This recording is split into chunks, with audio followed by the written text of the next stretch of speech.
Well, good evening everyone and welcome along to WOR Legacy Division. We are here tonight, as you can see, voice chat is suspended, but we are here tonight and it is for round number 11 of the championship as we take in the Miami Grand Prix from the Miami 5-0 circuit, of course the Miami Autodrome, of course, in the Florida state, in the state that makes the nation. My name is Dame Ted. I'm going to be taking the stream, of course, as always, on this fine Tuesday evening. Hope you all doing well. Jota will be joining me alongside in the commentary box. Haven't got the cameras working tonight. Jota is not here at this current moment, so I thought I might as well start the stream a little bit early. Try and make sure he's getting in on time. I've got 19 drivers currently in the lobby, as you can see. In fact, we've got all 20 drivers now in the lobby. I think Jota is running slightly behind schedule, so we are now running solo, at least until he joins. But what we can do is have a look at what happened 2 weeks ago in Monza, and it was Matteo who took the win. Matteo who took the win. My pronunciation coming out there. Matteo taking the race when Gatkowski in second, Ogwin there in third. Now you will remember that wasn't the top three from 2 weeks ago, even in Monza, and that's because we had 17 incidents, numerous amounts of penalties, numerous changes in terms of the race results. Kai Pearson, who ended up winning pretty much that race, down there in 10th position, 10.9 seconds off the pace. He had penalties galore coming from that race. It was one of those races where you had to try and tune in, but then tune out because of how much was going on out on track. It was just pure chaos in terms of the racing, and 17 incidents, I think, speaks for itself. Probably an all-time record, I think, in Legacy Division, but that was the top three. Enzo, Allison, Tudi, Raphael, Finn, Gabor, and Kai, the top 10. Then Justin, Cameron, Placky, Wiener, and Igor Jelen, the top 15, as it stood there from Monza. That was, of course, after all the changes were made in terms of the results. What does that do to the championship standings? Well, Team Shazoo have got the longest lead in Legacy Division this season. 31 points over Novus Racing in second on 380, so 411 to 380. 31 points advantage for Team Shazoo. ET8 in third on 337. F7R fourth on 325. NLR in fifth on 209. Team TF10 in sixth on 175. TTM in seventh on 166. Bunker Racing Team 8th on 140. CPI in ninth on 135. And Alpine, I've got a bit of catching up to do there, down in 10th on 75 points. Of course, Outplayed Racing, long gone out of Legacy Division. They're still on 29 points. You will always see that in terms of the graphic. Admire FUT saying Gatkowski is him. He is him indeed. He is also him, maybe her, maybe I don't know, but he is a really good driver, and hopefully he will be showing the racing out on track and the guys out on track how to do things as well. We are currently waiting on Jota to get in the lobby. Obviously, you can't hear him within the commentary box here, otherwise I would be asking him a few questions about what happened there in Monza. But what we can do, while we wait for the build-up, while we wait for Jota to join, is round 11 in Miami and the grid that is going to be had out on track. Now, TF10 Alex and 2D, Alex you see on the left-hand side, is taking the is it a 5-place grid penalty or a 5-second time penalty? I think it might be 5-second time penalty for Alex there. 2D for TF10 there as well alongside Team TF10. Ryan and Spicer in there for NLR. Spicer, of course, making his debut here tonight in Legacy Division for this season. Certainly. Macho and Volokongan in for Team Shazoo. Gatkowski and Killer NL in for CPI. Flopman with a qualifying ban. Yaron with a qualifying ban. A double qualifying ban for F7R. They are in for the McLarens. Joe Murphy and Lou in there for the BRT team. Joe Murphy there having plus 3 seconds worth of penalties added to his time at the end of the race. Mateo and Enzo in for ET8. Enzo was having a few internet issues. I think he has joined the lobby, so all good. Nassim and Ryan in for EPL. Then we've got Kai and Bowman in for NVR. Kai taking his qualifying ban as well after receiving, I think, multiple warnings. They are place grid penalties, is what Joe was mentioning there in the chat. Thanks for correcting me, Joe. I didn't have that in my notes. Justin and Placky in there for TTM in the Williams as well. And you may not be familiar with Miami because it's the first time we've actually ever ran this on the F1 23 game, not only in console, but also here in Legacy Division. Okay, I will show you what it is like in Q1 very soon, but let's have a look at the track map in question. 5.4 kilometres and then 3.3 while 19 turns awaiting the drivers out on track. 2 DRS on the course, one down the start finish straight in towards turn number 1, one down the long back straight, and in fact another one down the long back straight in towards turns 18 and 19 there as well. So Miami is going to be one of those tracks where it is definitely going to be really interesting, and definitely more interesting Hang on a second, buddy. Because it is raining out on track. You can hear that Jota in the background, who has just joined the call. We'll let him get ready in due course, but we are now in Q1, and as you can tell out on track, it is intermediate compound of tyres, which is going to be very, very strong indeed. Really, really good out on track. Obviously, with the qualifying ban, Jerome, Kai Pearson and Flopman won't be partaking in this session. Everyone else, though, will, which means 2 drivers out of the 17 that are going to compete in this session are out by the end of Q1. And judging by the rain out on track, judging by how no drivers have left the pit lane so far, it does really mean that everyone is going to be up against it in terms of the conditions. Hopefully, though, the conditions will suffice, and hopefully we'll get to see some really good driving out on track here, both in qualifying and indeed the race. It is typical Q1, Q2 and Q3 fashion. Joe getting very excited about the rain there in the chat as well. Hopefully you all are getting excited about the rain in the chat. We'll turn on the telemetry and everything else, all that jazzy bits. And Killer and L is the first man out on track for CPI. Hopefully, though, I can now hand over and say good evening to Mr. Jota if he's ready. Hello again. Sorry, I think you may have heard me as I was speaking to a director at that point. I usually have my microphone on mute, but hello. Nice to have you on board for this one. Miami, a couple of weeks away as well, so a little bit rusty perhaps, actually thinking about it, James. But Miami is an absolute blinder of a circuit for drivers wanting to just get an understanding, really, of what the circuit is like when it comes to your happy mediums, isn't it? Because you've got your mix of sort of slow to fast corners, that difficult sort of third sector, isn't it? That really tight left and right hander chicane ahead of you going down the main straight usually leads into some pretty exciting events when people make that mistake. The overtake under DRS is going to be fun, but it is all about qualifying, and you're right, soggy, isn't it? It is very soggy out on track. You will have to join, by the way, from the Xbox guys. I can't give you an invite, unfortunately. I don't know why. Crossplay has suddenly messed up over the last couple of days or so, so I can't give you an invite, which is I'm sorting that. The worst thing ever, but we are going to get him in the lobby very soon indeed, which means by the time hopefully he joins the lobby, you will see that on the bottom end of your screen, we'll have a ride on board with Killer NL on his lap for CPI. Running now past the Hard Rock Stadium on the right-hand side of the track, the left-hander now, the right-hander now of turn number 19, and on the run down the straight in towards this flat-out, pretty much fifth gear, turn number 1. See a little bit of glitching there on Killer NL, but comes down through turn number 1, through the left-hander turn number 2, one of the BRT drivers coming out to the right-hand side, now through the right-hander turn number 3. These corners really do come at you quickly, as does that snap of oversteer from Killer NL coming through this first sector. Now coming in toward the left-hander turn number 5. For the sake of me, I can't get these corners right whenever I drive around here. I've only driven on this game once in Miami, which didn't end well. I was DNFing out of the race, but Killer NL through this first sector split should be coming up to the first sector split soon as 33.4 in this first sector, so not looking too bad as the Alpine man now runs down the straight in toward the end of this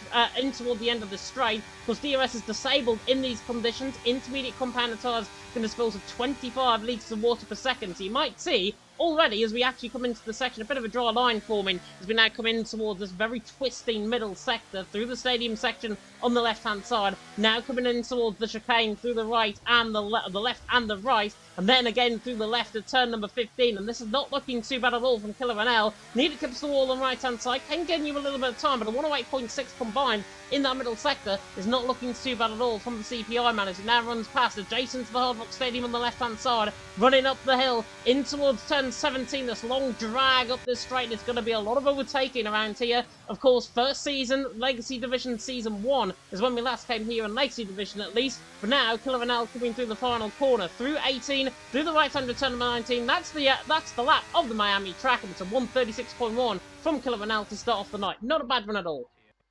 Yeah, not a bad run at all indeed, actually. Certainly look forward to seeing what his teammate can do as well, Gatkowski, because he's a driver that's always in form, isn't he, at the moment, is the CPI man. So I'm looking forward to see what he can do in and around this circuit as well. He's currently on a lap as it stands at the moment as well, actually, and he's just going through the stadium section, if I'm right in saying, and just going down the main straight. So he will be, I think, one to watch this race, actually, because he's certainly a man in form, and I think CPI would be wise to really lock him down for the next game cycle, because I think he's going to be one to watch on the PlayStation platform coming through here as Rayen goes fastest as well. Another driver to keep an eye out on as well, actually, is Rayen for the El Plan Racing team, but coming through the final couple of corners on my screen now anyway. I'm a little bit behind, but he'll be looking fairly sharp, I believe.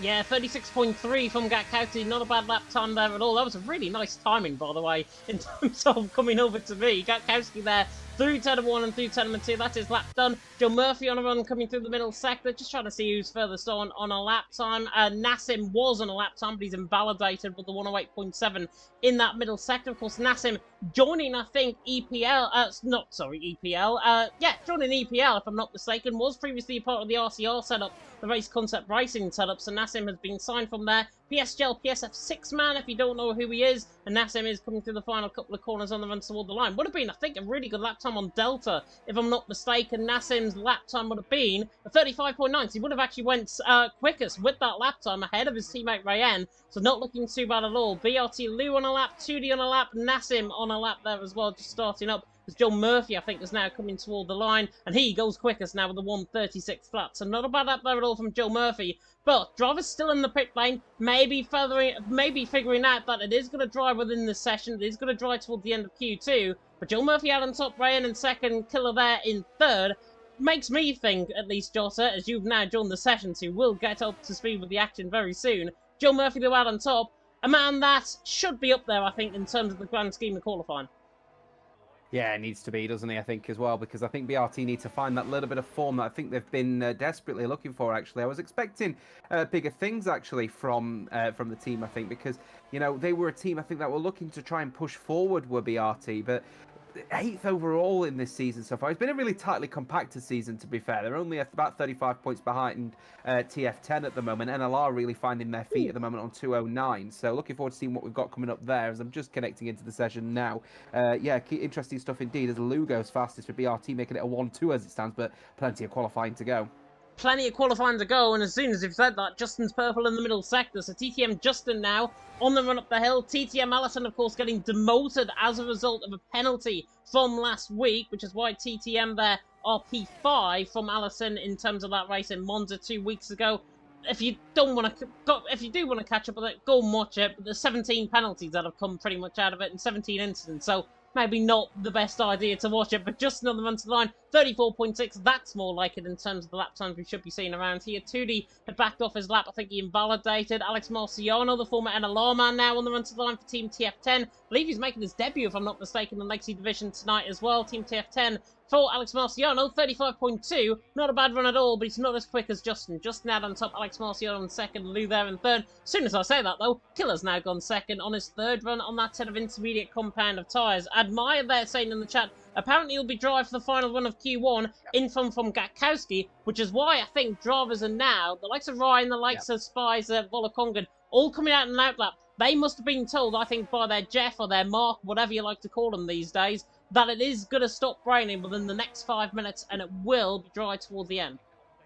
Yeah, you're absolutely spot on because just keeping an eye on Placky, who's actually on a set of soft tyres at the moment. Oh, I'm just keeping an eye on Spies, who's trying to start a lap, but losing the rear very quickly is the NLR man at the moment. We'll see how his lap's going to be. He's obviously gone for the lower downforce setup, prioritising qualifying in the dry over the wet, that's for certain. Looking as the car gets through the left and right hander, we'll see how the car looks in there. Oh, it's very, very, very gingerly on the accelerator pedal is Spicer at the moment. So he's obviously very aware that the track conditions are going to get better. When the dry tyres are going to probably be on, I think, at the end of this qualifying lap. He's absolutely spot on, is the commentator in the chat. But, you know, just keeping a firm eye, actually, on all the laps around again. Spies are losing the rear ever so slightly. We've got plenty of drivers still going out there at the moment on intermediate. It's just trying to set some kind of provisional lap because, of course, the conditions are drying up now, which means these lap times should be getting faster and faster and faster until, effectively, DRS is then enabled, in which case we know that the dry tyres are certainly going to be the better tyre to be on. Yeah, and I'm on board with Ryan, and the rain is completely stopped now out on track, so it's not raining out on track. This track, however, does take a longer time than most tracks. As soon as I've said that, though, DRS has just been enabled, so scrap what I'm going to say. Ryan now up the hill in toward the left-hander as Enzo Zoom now goes quickest. The track is just getting consistently quicker and quicker, and Ryan now coming to the final couple of corners, passing the Hard Rock Stadium on the right-hand side, now on the run toward the line. And it's not a bad run at all, 134.1. Not often we see, actually, Ryan up there. Volakongan, you mentioned, is flying on lap time as well through the middle sector. Matteo is coming to the chicane just in behind him as well. But Volakongan on the run up the hill and towards turn number 17.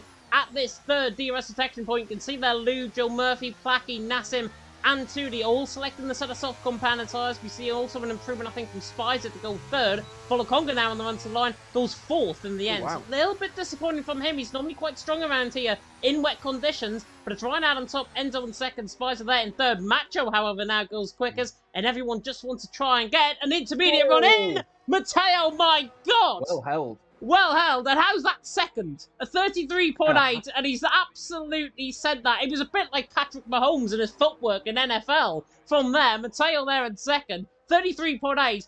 He irons out that mistake. That could have been a hell of a lot quicker.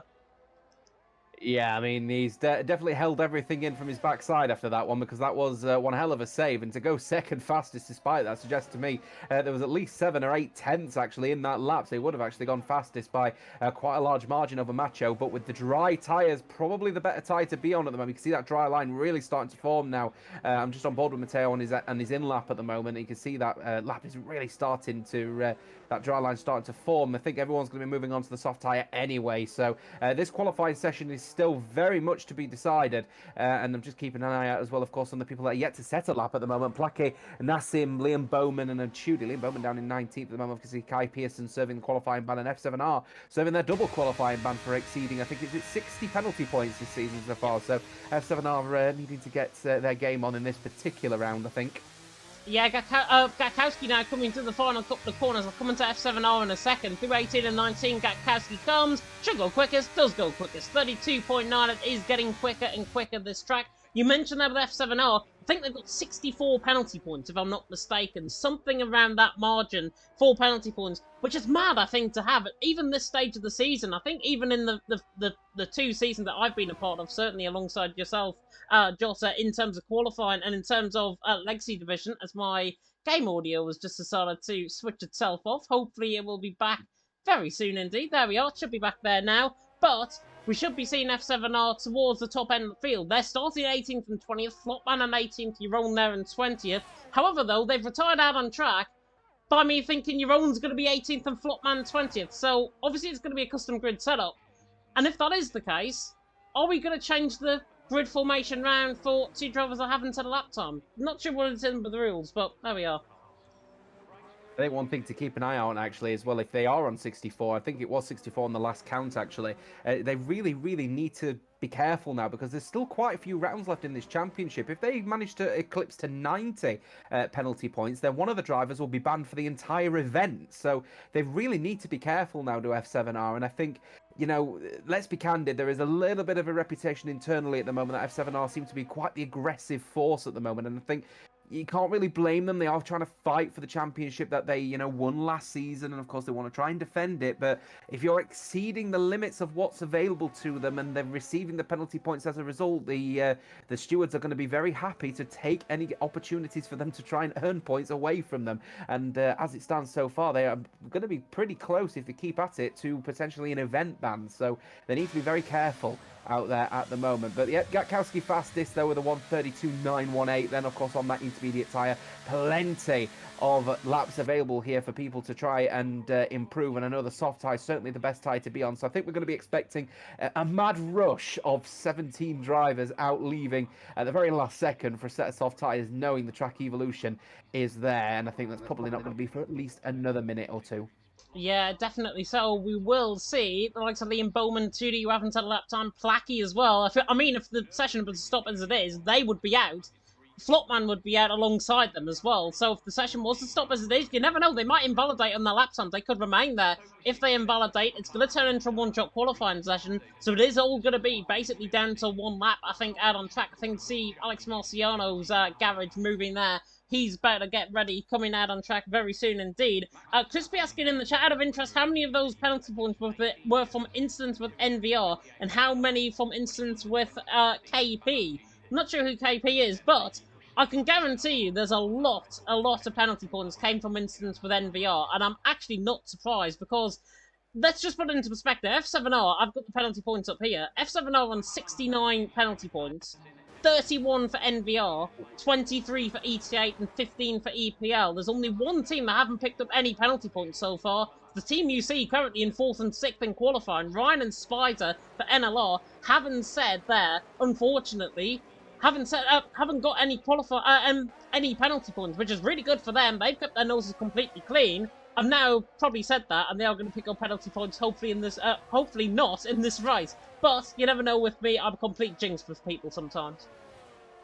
Yeah, I mean, the nearest team to them actually would be NVR on 31 at the moment. So quite a large margin actually between NVR and F7R for the win, if you will, of the most amount of penalty points. Not exactly what a Title 1 wants at the moment, but I think they're probably dangerously close, if not already eclipsed the record for the most amount of penalty points in a season in world history. So I'll just quickly sense check that one looking at previous history, but if that is the case, then maybe a few learnings to take for F7R going through into the next season. But for sure, we've still got this season to complete, and we're definitely within the title hunt at the moment, down in 4th at the moment on 325. So 86 points behind Team Shazoo at the moment, but I think that battle between Shazoo and Novus at the moment is the one that's getting really enticing out there. 31 points, 5 races to go, and of course we've got that real mixed bag in a couple of rounds time, haven't we, with the track yet to be decided. So this is going to be fun, I think, but we've got to enjoy Miami first, and now a Q1 ahead of us where everyone is leaving at the very last second. Anybody could be knocked out here. This is going to be fun.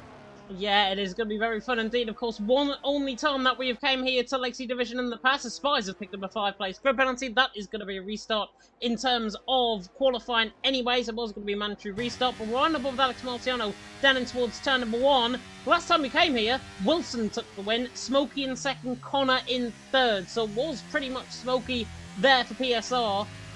Wilson, for PSR. Smokey there in 2nd, I think, for NVR, if I'm not mistaken, and Connor there in 3rd for PSR. But Alex Marciano, though, doesn't care about them. He cares about his own lap. Coming through the left-hand of turn number 4, through the right-hand of 5, through the left-hand of 6, now through the left-hander of turn number 7. Not looking too bad at all. Spider has been disqualified for illegal blocking, which is not the funnest of idea at all. It is very much a car park coming through that sector of the track. Alex Marciano's quickest in the first sector, however, because he's the only one that came through that first sector at the stage. Everyone is spaced out on their runs, but it is a complete car park. There's an NVR driver, I think, trying to get fully forward in terms of that on the mini-map on the right-hand side of your screen. But Alex Marciano now coming through the middle sector, coming through this really tight, twisting section, and he gets caught out wide there, through the chicane nicely, now through the left-hand with turn number 15, and on the run up the hill in towards turn number 17. Alex Marciano was up in the middle sector with a 101.2, not looking too bad at all, but the TF10 man has got to try and put his effort in, because the track is going to come to the drivers later in the session. The sun is breaking through the clouds.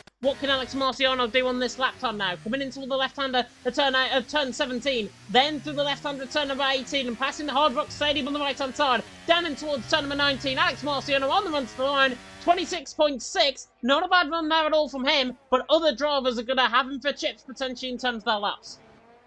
Yeah, because of course he's the first person to set a lap time in a track that's going to be constantly evolving. Now Volakongan at the moment is flying out there. Joe Murphy going across the line though with a 7.96 of his own though. Chudy beats his teammate by just a little bit under 400ths of a second. Here comes Volakongan, comes across the line, goes fastest, 26.581. Plenty of other people yet to set a lap. Liam Bowman, of course, the man flying high as his teammate Macho beats him by 0.2 of a second. Here comes Liam Bowman across the line for NVR, 5th fastest, 26.6 as well. Another one getting really close for comfort as well. Gatkowski also on the lap as well. I'm going to be keeping an eye out on him.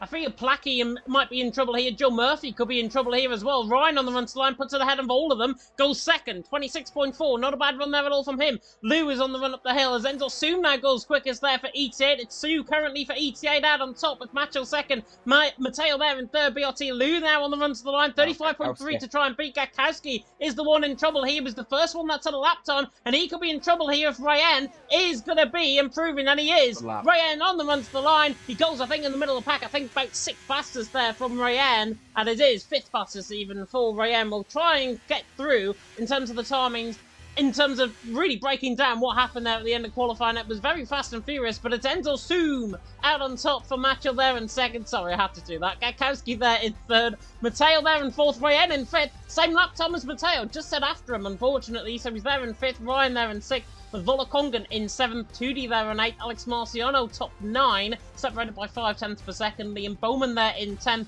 Killer and L in 11th, with Lou in 12th, Nassim there in 13th, to an EPL, getting into the qualifying for the first time in a long time into Q2, Justin there in 14th, Joe Murphy there in 15th, 0.5 of a second, that was, 5,000th of a second between them. Indeed, and Placky there, 1.1 seconds behind. He is the one that goes out. Yaron, Kai Pearson, Flotman, and Spicer all out of Q1 there as well. But Jota, Enzo Soom out on top, Macho there in second. That just comes to show, I think, the real nature of that track. One-shot qualifying, Enzo Soom was quickest. Judging by how we're going through in Q2 and Q3, however, it's going to be dry, and it's going to be anybody's game. Yeah, absolutely. It's also very critical that drivers do the best that they can out there in these conditions, as well as the track will continue to evolve, I'm sure, and there'll be a limit where it's going to be basically down to the track. But 3 drivers knocked out immediately as a result of qualifying bans. 1 driver disqualified, Spicer, as a result of that one as well. If people are wondering, well, it's a bit unfair that he's been disqualified for blocking when he wasn't really doing anything. The game is a little bit unfortunately written at the moment when it comes to sort of blocking. But as you can see, we obviously have to commit to the restart with the 5-place grid penalties for people. But if you're in a position where you're being handed a penalty as a result of blocking, then you should probably get a move on. And if you haven't done so, it's your responsibility for what happens next. So unfortunately for NLR, their driver will start at the back. 3 drivers in front, of course, they did not qualify as a result of qualifying bans. And of course, the only person to be knocked out in qualifying with lap time, respectively, TTM's Placky, just a bit unlike him, actually, not to really get a lap time on the board properly, and he will be starting in 16th. So, next 15 drivers out in qualifying then. Let's see what they've got in store. Let's see what they've got in store. Indeed, Spicer there in the Discord saying he drove to the left so he doesn't get it. It's unfortunately, as you mentioned there, how the game is written in terms of the coding on the game and in terms of how it is written with that in mind, with the illegal blocking there in mind. Harvey has confirmed he's filling in for Luke here tonight. Harvey there has confirmed he will start P17 with the qualifying bans further down the field. He's actually got into P17. Flopman, I think, is 18th. You're rolling there down in 20th, if I'm not mistaken, judging by what I saw earlier on in the chat. I'm sure we'll get confirmation, though, about the full grid order, because it's going to be confusing for us. It's going to be confusing for you guys at home. But we are in Q2. Oh, it's Enzo Soom has a huge mistake there. Coming through the middle sector. We are on board, though, with, I believe, Volokongan, who was the first man out on track in the Mercedes. Beautiful blue skies and sunshine here in the Sunshine State of Florida. And we are at the Miami 5-0, so hopefully we're going to be seeing plenty of action out on track here with Volokongan. Going to be the first to set up on a run on this set of soft compound of tyres. But let's see what happens. 30 minutes ago in the session, nobody has set a qualifying time just yet, and Volokongan is about to set up on his run. So Jota, I'm going to hand it over to you. Let's take a lap at the Miami International Autodrome. Yeah, see what happens next year, because this is going to be a bit of a fun one, isn't it, the Miami Autodrome? Because what you've got to do is keep a firm eye on that battle going into turn 1. You know, that little braking zone is so critical going into the corner. If you go too late, you'll end up losing the rear ever so slightly if you get your setup wrong, especially.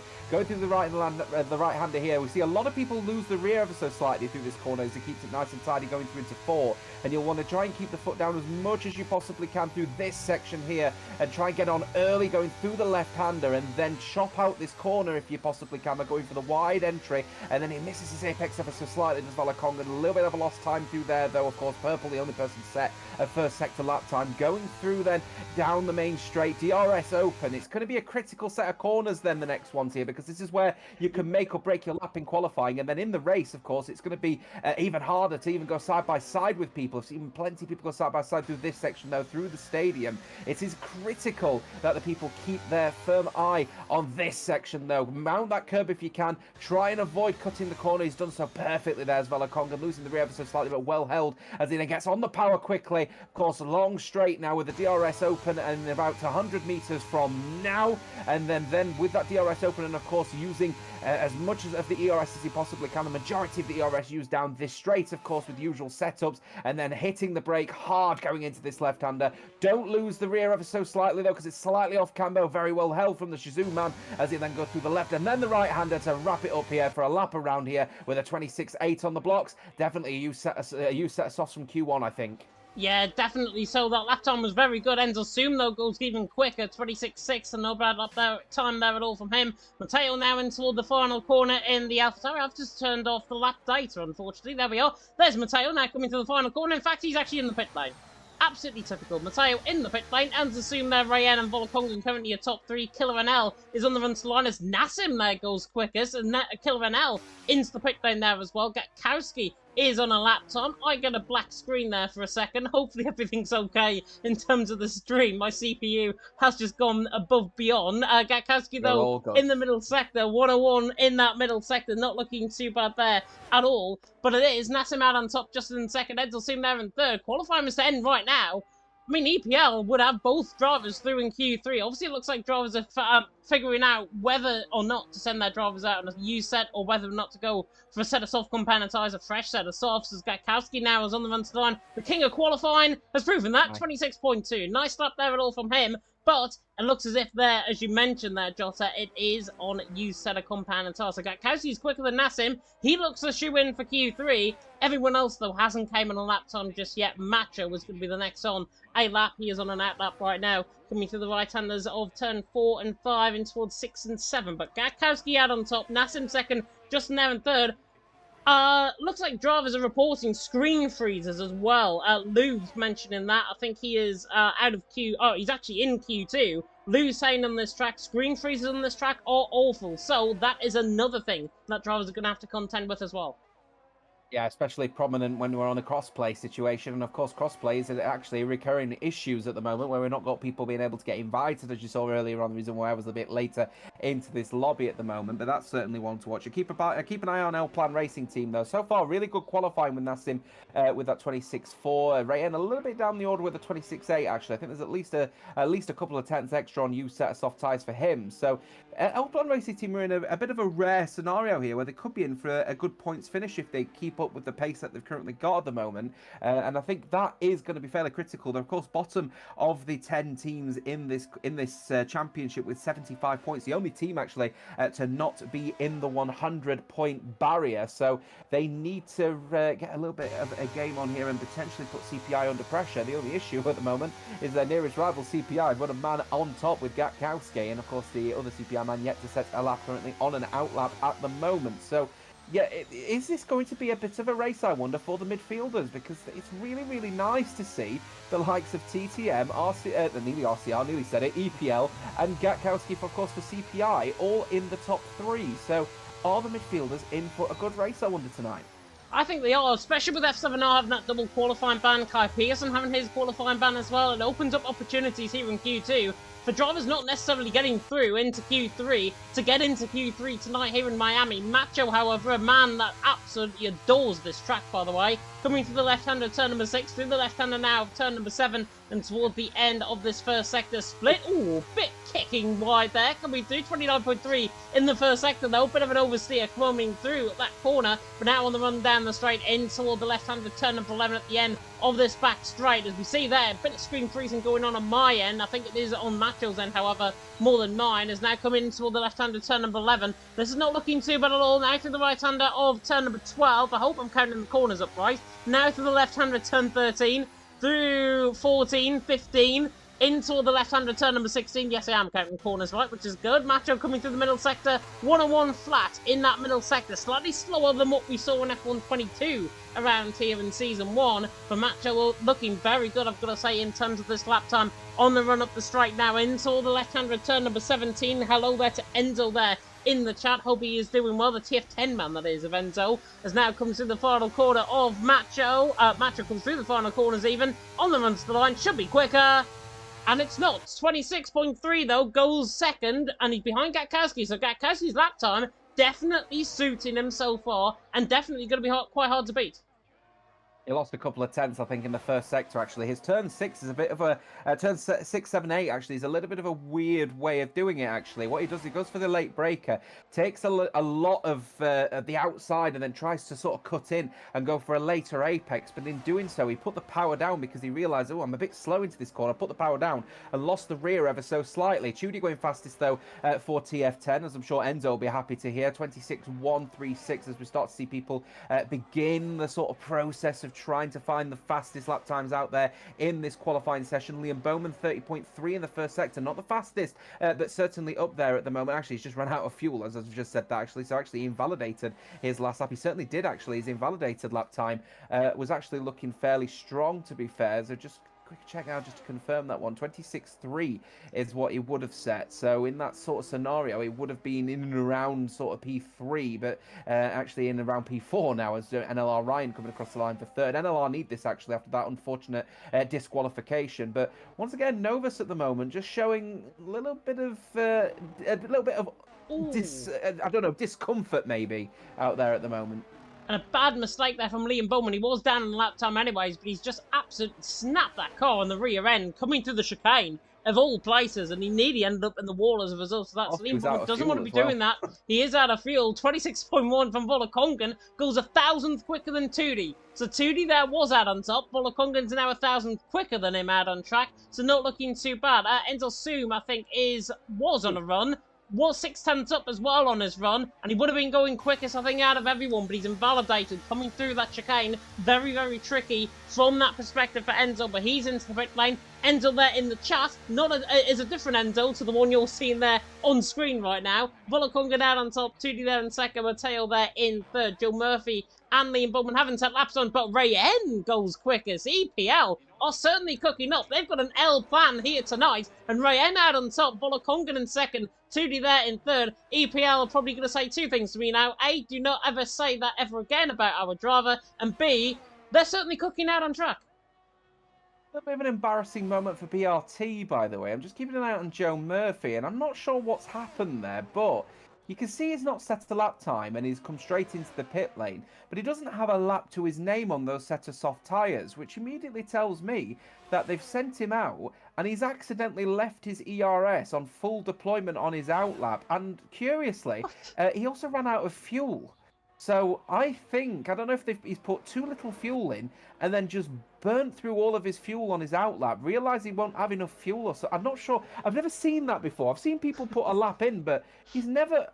I don't know. I've never seen that before. So he must have done an in-lap, or rather an outlap, and then gone on a fast lap, but realised he's burnt too much of his fuel on his outlap, ran out of ERS, and also ran out of fuel. So he's basically burnt a set of tyres for absolutely nothing. So 3 and a bit minutes to go, and he's actually under a little bit of pressure here, as is his teammate, the only person in the 27s at the moment. So what was looking fairly good for BRT at the moment, actually they're under a bit of pressure, and alongside Liam Bowman, of course, who also hasn't set a lap time. So yeah, Novus under the cosh a little bit, BRT a little bit under the cosh, and TTM, of course, on the brink of being knocked out. And what is turning out to actually be a really, really good qualifying session for the bottom two teams in L Plan Racing Team and the Cedar Phoenix Igniters. As I said, is this a race potentially for the midfielders?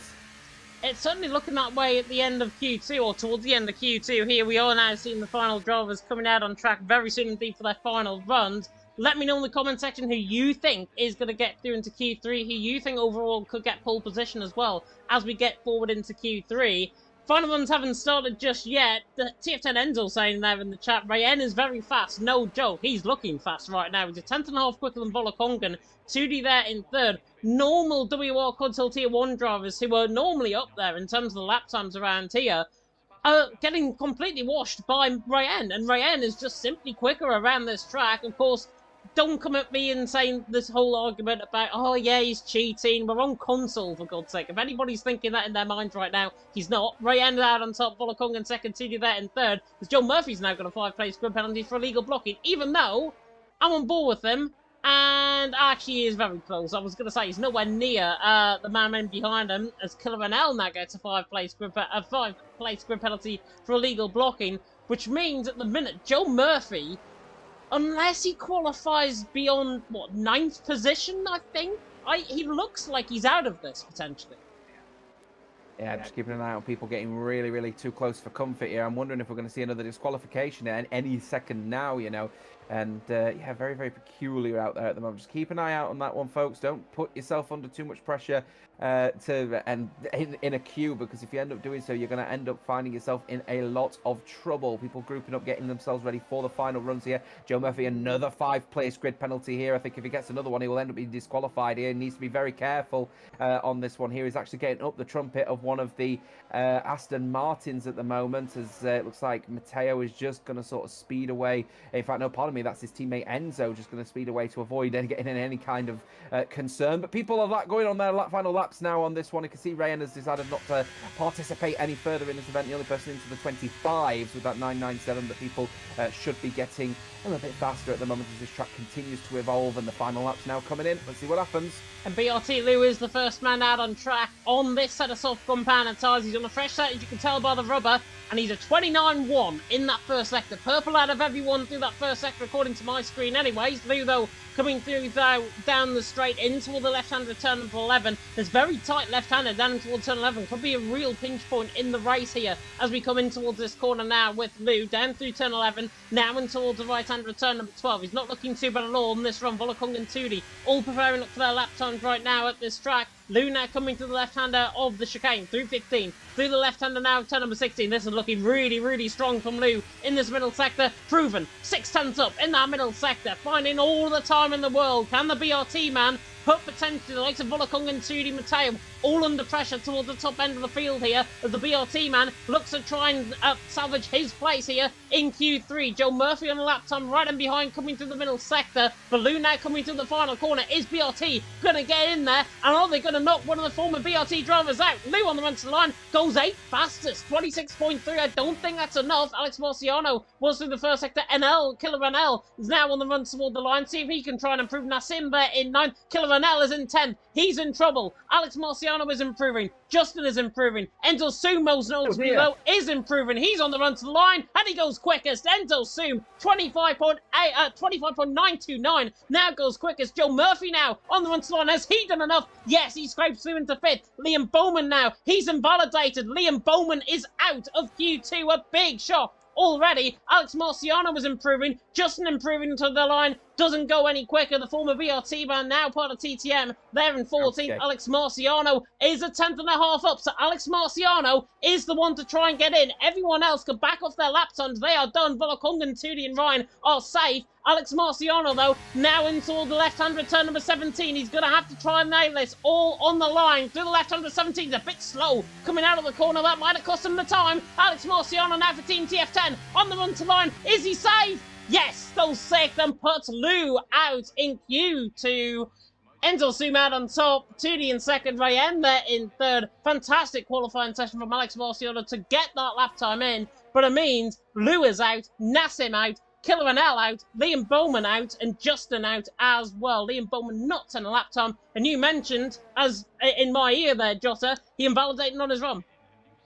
Liam Bowman invalidating at turn 15. He just cut too much of the corner across the sausage curb. Immediately got that red warning on the map, and that was it. And that will be it for Novus Racing in this qualifying session. And they are starting well down the field, are Novus Racing, as a result of that one. And what's critical as well is the fact that Team Shazoo and ET8 have both performed quite well in this one. They're both through. Obviously better for ET8 at the moment in first and fourth. So the two teams in first and third in a good position to challenge against Novus, and of course F7R, who are serving that qualifying ban.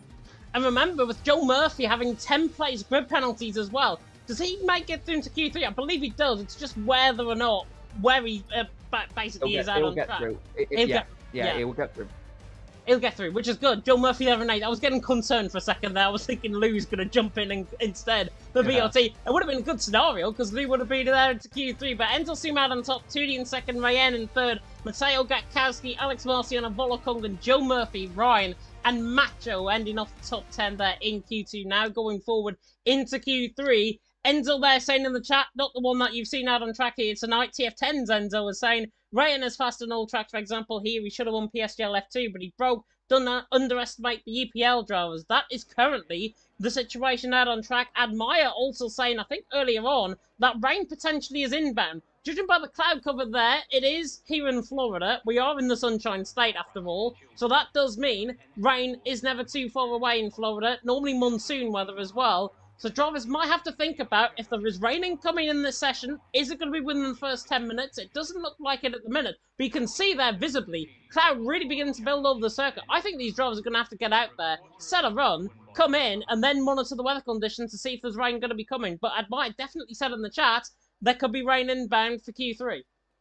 Yeah, east coast of America, really, really warm conditions, indication of a hurricane season. Who knows? Maybe we'll see some monsoonal conditions out there. We'll have to just keep a firm eye on that one, of course. But no driver seems to be very keen to throw themselves out there too quickly, actually. One of the Aston Martins, that is, of course, Team ETA, very keen to get themselves going. It's Matteo, who just wants to get out there and have another go here. Expect this will probably be another used set of soft tyres. People want to keep the full range of tyres available just in case if it hits the fan. But it's looking like to me that the drivers are just going to get themselves nice and ready, just get an understanding of what the track conditions are like out there. They can see actually the racing line actually is pretty prominent around this circuit, to be fair. So you know, Matteo will know exactly where to drive initially on this one here as he goes through the right-hander, get his tyres warm, get his car ready for what is going to be, I'm sure, a very fun time out there as well. It looks like his teammate Enzo has also left, and ETA will be setting the first lap times in this qualifying session.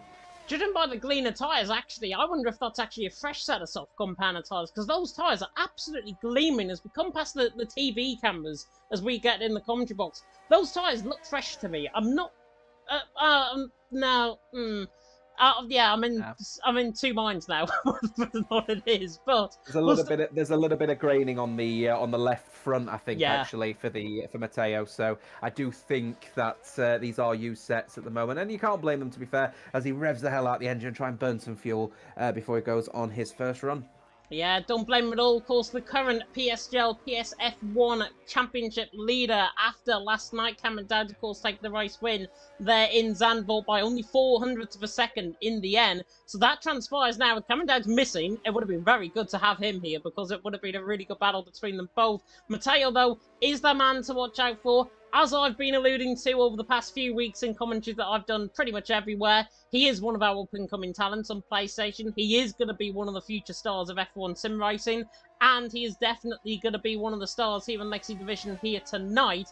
Whether or not, though, we can actually match up the likes of Ryan with the likes of Gatkowski potentially, with the likes, obviously, of Endel Soom, who's been quickest in first two qualifying sessions, remains to be seen.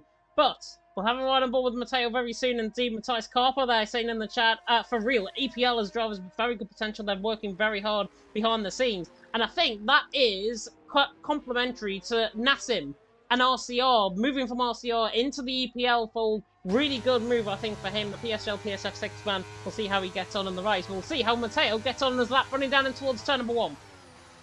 Yeah, it's going to be chucking through the turn 1. A little bit more curve than I've seen of the other drivers out there. Oh, a couple of bites of the cherry going through 2, though. So just keep a firm eye on what his performance is like. There's got more slow drivers. Looks like one of the Mercedes just getting themselves ready for a lap here. Chucking through the left-hander here. Oh, he's very, very keen to get through on his lap, actually, is Matteo. Actually, he's looking fairly sharp here. We'll break later here and chuck the car slowly, go for the around mid-apex, as we've been seeing the majority of the drivers going for in this, of course, the first sector in this particular qualifying session, DRS Open for the Aston Martin. It's going to be one to watch here, ETA. This is an important qualifying session for them, of course, because their main rivals in this championship, of course, are Team Shazoo. The other two teams are both knocked out of qualifying, so they really need a good performance in this qualifying session. And let's be candid, ETA versus Shazoo at the moment. ETA are not the qualifying team in form at the moment, but you know, a driver of Matteo's standard, he will be one to break that mold. Oh, just slightly grazing the wall going through that corner, and then he'll be heading down towards that late break at a long straight now with the DRS Open. We'll see what the initial lap time is. Of course, the Shazoo boys are going to be the next ones across the line after Enzo sets his lap time. But here he comes then through the left-hander, and then, of course, straight across to the finishing line as well. A couple of corners, but it's, of course, a very straight set, a very flat set of corners here as he then comes across the line right now. Does Matteo with a 26.0. Definitely use set of soft tyres, I think, on this occasion. I'll be honest with you, as he comes across the line, Enzo with a 25.9. Velakongan will be the next person across the line for Shazoo. Volokong will indeed be the next across the line for Shazoo. Apologies, by the way, I didn't have the sector timed up, so you missed his first sector. But it was good nonetheless. Entelsoom going quicker, though, in the middle sector in comparison. Volokonga now on the run toward the line. Man, that's normally very strong around this track for Team Shazoo on the run to the line. Third fastest in the end, 26.134. Macho again, another driver that's very quick around this track. On the run to the line, he goes fourth fastest. So it seems like as the session goes on, more drivers get a little bit slower and slower. Gatkowski now, I think, is next up, but he's actually invalidated on his run. So Gatkowski, normally a man of qualifying potential, certainly coming under the caution. It's not his lap time, however, would have been a 25.9, so he would have actually gone quicker than Entelsoom on that run. Joe Murphy now is next up on the run toward the line to see if he can try and set a good lap time in. 26.3 from Joe Murphy. Disappointing from his perspective. Tootie is invalidated. The Ferrari of Ryan is on a run as well. He's looking quicker than Entelsoom potentially here. Ryan on the run to the line. Third fastest in the end, 26.1. Rayen is looking good. He's 2/10 up on Ryan through that middle sector. So Rayen flying through the final corner now on the run line for EPL. They've got an L plan, all right. 25.921 goes 600s quicker than Rayen. Than Entelsoom even. Rayen goes quicker. Entelsoom in second. Mateo there in third. Rayen is giving Entelsoom something to think about. Entel topped the first two sessions in Q1 and 2. Rayen now topping the session currently here in Q3. Gatkowski still to set a lap time. Tootie still yet to set a lap time. This is wide open, this qualifying session. Yeah, don't discredit Gatkowski as well, of course. He would have been in second place with that 25. I think it was a 9.6 something, I think it was, if I remember correctly. It would have been a 9.61. So it's shame it was an invalid lap, actually, because that would have just shown a real testament to the quality of the drivers out there across the board. But the top 3 would have been from different teams. So ETA showing their muscle immediately out of the blocks. They are the team to watch, perhaps, in this race. Shazoo are just hot on their heels, though. Ryan doing really well to split the pair of them. But at the moment, L Plan Racing team have got something under wraps here with Rayen, because he is a driver in form alongside Gatkowski this season, and I'm certainly looking forward to seeing what their final runs have got to show, because I think here that we could be in just for a little bit of a shock pole position tonight. Agree definitely on that. Looking through what's been said in the Discord as well, Joe Murphy complaining to Mateo, saying, Mateo, stay back a little bit next time. Got me a 10-place grid penalty, which he has done. That is going to be removed, however, I believe, though. I'm under the impression that is going to be the case. He would have been getting disqualified from the session, is what Joe Murphy was saying as well. And Justin saying, what on the screen freezes? Yeah, a lot of screen freezes going on, it seems, out on track. But it's Rayen out on top, Entelsoom there in second, Mateo there in third. Dirk saying in the chat, this time will definitely be beaten. The pole should be a 0.6 or a 0.7 minimum. Judging by how the conditions have been, though, in Q1, 2, and 3, I think we're going to struggle, honestly, to get around a 26.6, 26.7. I mean, we're going to be on a fresh set of soft compound tires toward the end. They have a fresher set of softs as well towards the end of the session as well. But judging by how Q1 was at the start, they've got an extra set of softs that they can use within this session. So that is really good. But could also be really bad, because normally when I commentate around here, drivers don't find much time on their final runs. And because they're only getting, the majority of them are only getting 2 runs out of this, it is literally going to be turning into a one-shot qualifying session again. And it's literally going to be who wants it most. The cloud cover is building over the circuit. I did mention about that threat of rain. It doesn't look like it's going to come in this session, or it might come toward the end of the session. It doesn't look like it's going to come now. But drivers, if they're in a hurry, if the rain is coming, they're going to have to get on with things. And they are coming out on track earlier than expected. Yeah, Shazoo have sent both of their drivers out very quickly, actually, and I think a bunch of other teams are electing to do so as well. Is there potentially rain on the horizon prior to the end of this qualifying session? The moment that rain starts falling on the ground is the moment that the track will end up being slower, so you want to try and time this right, but everyone is leaving quite early here, so I reckon that there may just be a chance of rain within the last minute or so, and that will be why people are setting themselves out a little bit earlier. So we'll see what happens, but the drivers, yeah, they're definitely fresh for softs now. So here we are then. This is the set of soft tyres that will take people to the end of this qualifying session, and this will be the fastest lap times out on the grid. Let's see what we've got coming up. It will be Shazoo to set the first initial lap times, though. And would you believe, actually, towards the end, after all of that, it will be ETA that will be setting the final lap time through the man who set the first lap time out there in Mateo. Yeah, definitely so. I mean, people are in the chat are saying we're yapping. I mean, look at the cloud cover beginning to build over the circuit. Look at how Admire said in the chat, and he is, I think, injured even for Gatkowski here, so he has got pretty much good boots on the ground. If he says it's going to rain, it's going to rain, and we take that on face value. Look at the cloud cover building over the circuit. This is the prelude to it absolutely teeming down in terms of rain. It won't come towards the end of the session. Do not get me wrong on that. It will not come in this session. It might come right on when the final laps are being set, but it's definitely not going to come, I don't think, within this session. It's Rayan out on top, it's Enzo Zoom there in second. From Matteo there in third, Ryan in fourth, Volakonga, Macho, Joe Murphy, Alex Marciano, the drivers that have set a lap time so far. Then Gatkowski and Tudi there in top 10. I'm going to put myself completely on the line and say Gatkowski for pole. Oh, you took it right out of my mouth there. I was going to go for him as well, but I'm going to just say Matteo then, because I think Matteo has got the tenacity to really put that car on pole. It's getting really dark out there. The humidity is actually rising up to 40% according to my inbuilt graphic. Make it 50 now, actually. So I'm wondering if we are going to be heading for some rain imminently here. So we'll keep an eye on that one. But the first laps are going to be coming in. Of course, it will be Shazoo to set the first initial lap times. After that, though, it will be Rayan, who I think is a dark horse for this pole position. But I still think it'll be Mateo's. It is the Macho Man out on track, setting the lap time first, coming to the left-hand turn number 4, through the right-hand turn number 5, then through the left-hand turn number 6 and 7. That is commitment if I've ever seen it. Coming through this first-second split now, Macho first-second split, 29 flat. So he's barely up on his time, 300ths of a second, but he is up crucially in that first sector. We'll run and ball with Volakongan quickly, see in comparison to where he is in the first sector. Volakongan is quicker by a 10.5 through that first sector. Volakongan quicker than Macho through that first sector split. They're about 10 seconds behind each other, so it is going to be Macho across the line first, then Volakongan in second as the drivers obviously running on their runs. But Macho now coming through the left-hander of 14, through the right-hander of 15, but he's invalid. Macho was invalidated. Coming to the right-hander turn number 15. That's what saw Liam Bowman out in terms of that session in Q2. But Volakongan really riding the curve there very nicely indeed. Coming to the left-hander turn number 16 now. On the list, long drag the stripe. He's 600ths up. This is what I meant about drivers not improving in terms of their lap times. And look at Rayen in that first sector, in that middle sector even. Rayen is quicker by a 10.5 of a second, so he could be improving. Endel Soom is up through the first sector. He's coming into the middle sector split soon, but Volakonga now is coming through the final couple of corners. 600ths up on his lap time. Can he find all the time in this final sector? Volakonga on the run to the line. No, he doesn't. He lost time. Lost time in that final sector. Rayen to the line, 25.836. Very good lap time from him. But Enzo Zoom could be going Sue again because he's 2 3/4 tenths up through this middle sector split in toward the left-hand turn number 17. The Aston Martin now going to really put this on the line. This is surely pole position for Enzo Zoom. ETA, they're going to be saying Sue to the line.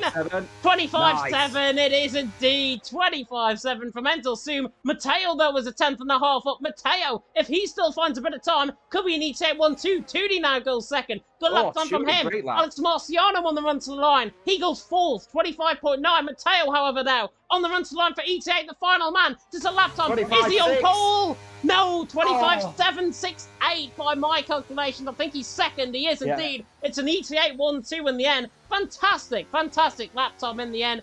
It is Enzo Zoom out on top. It's Matteo in second, Tudi there in third, and ETA are going to be saying Sue as a result of that. Fantastic result. And in the end, our man for pole position, Gatkowski, P10. ETA have got massive star eyes at the moment because their nearest rivals, 8th and 9th, and then they've got Novus Racing out in Q2 and Q1, and then both of the F7R boys obviously were out in Q1 as well. So what an opportunity this is for ETA to earn some big points to get themselves back in this championship fight. They need to work their hardest here. Rayen's does well for 4th, and Gatkowski unlucky to be down in 10th after invalidating his lap. This is going to be a really spicy race. I'm looking forward to this.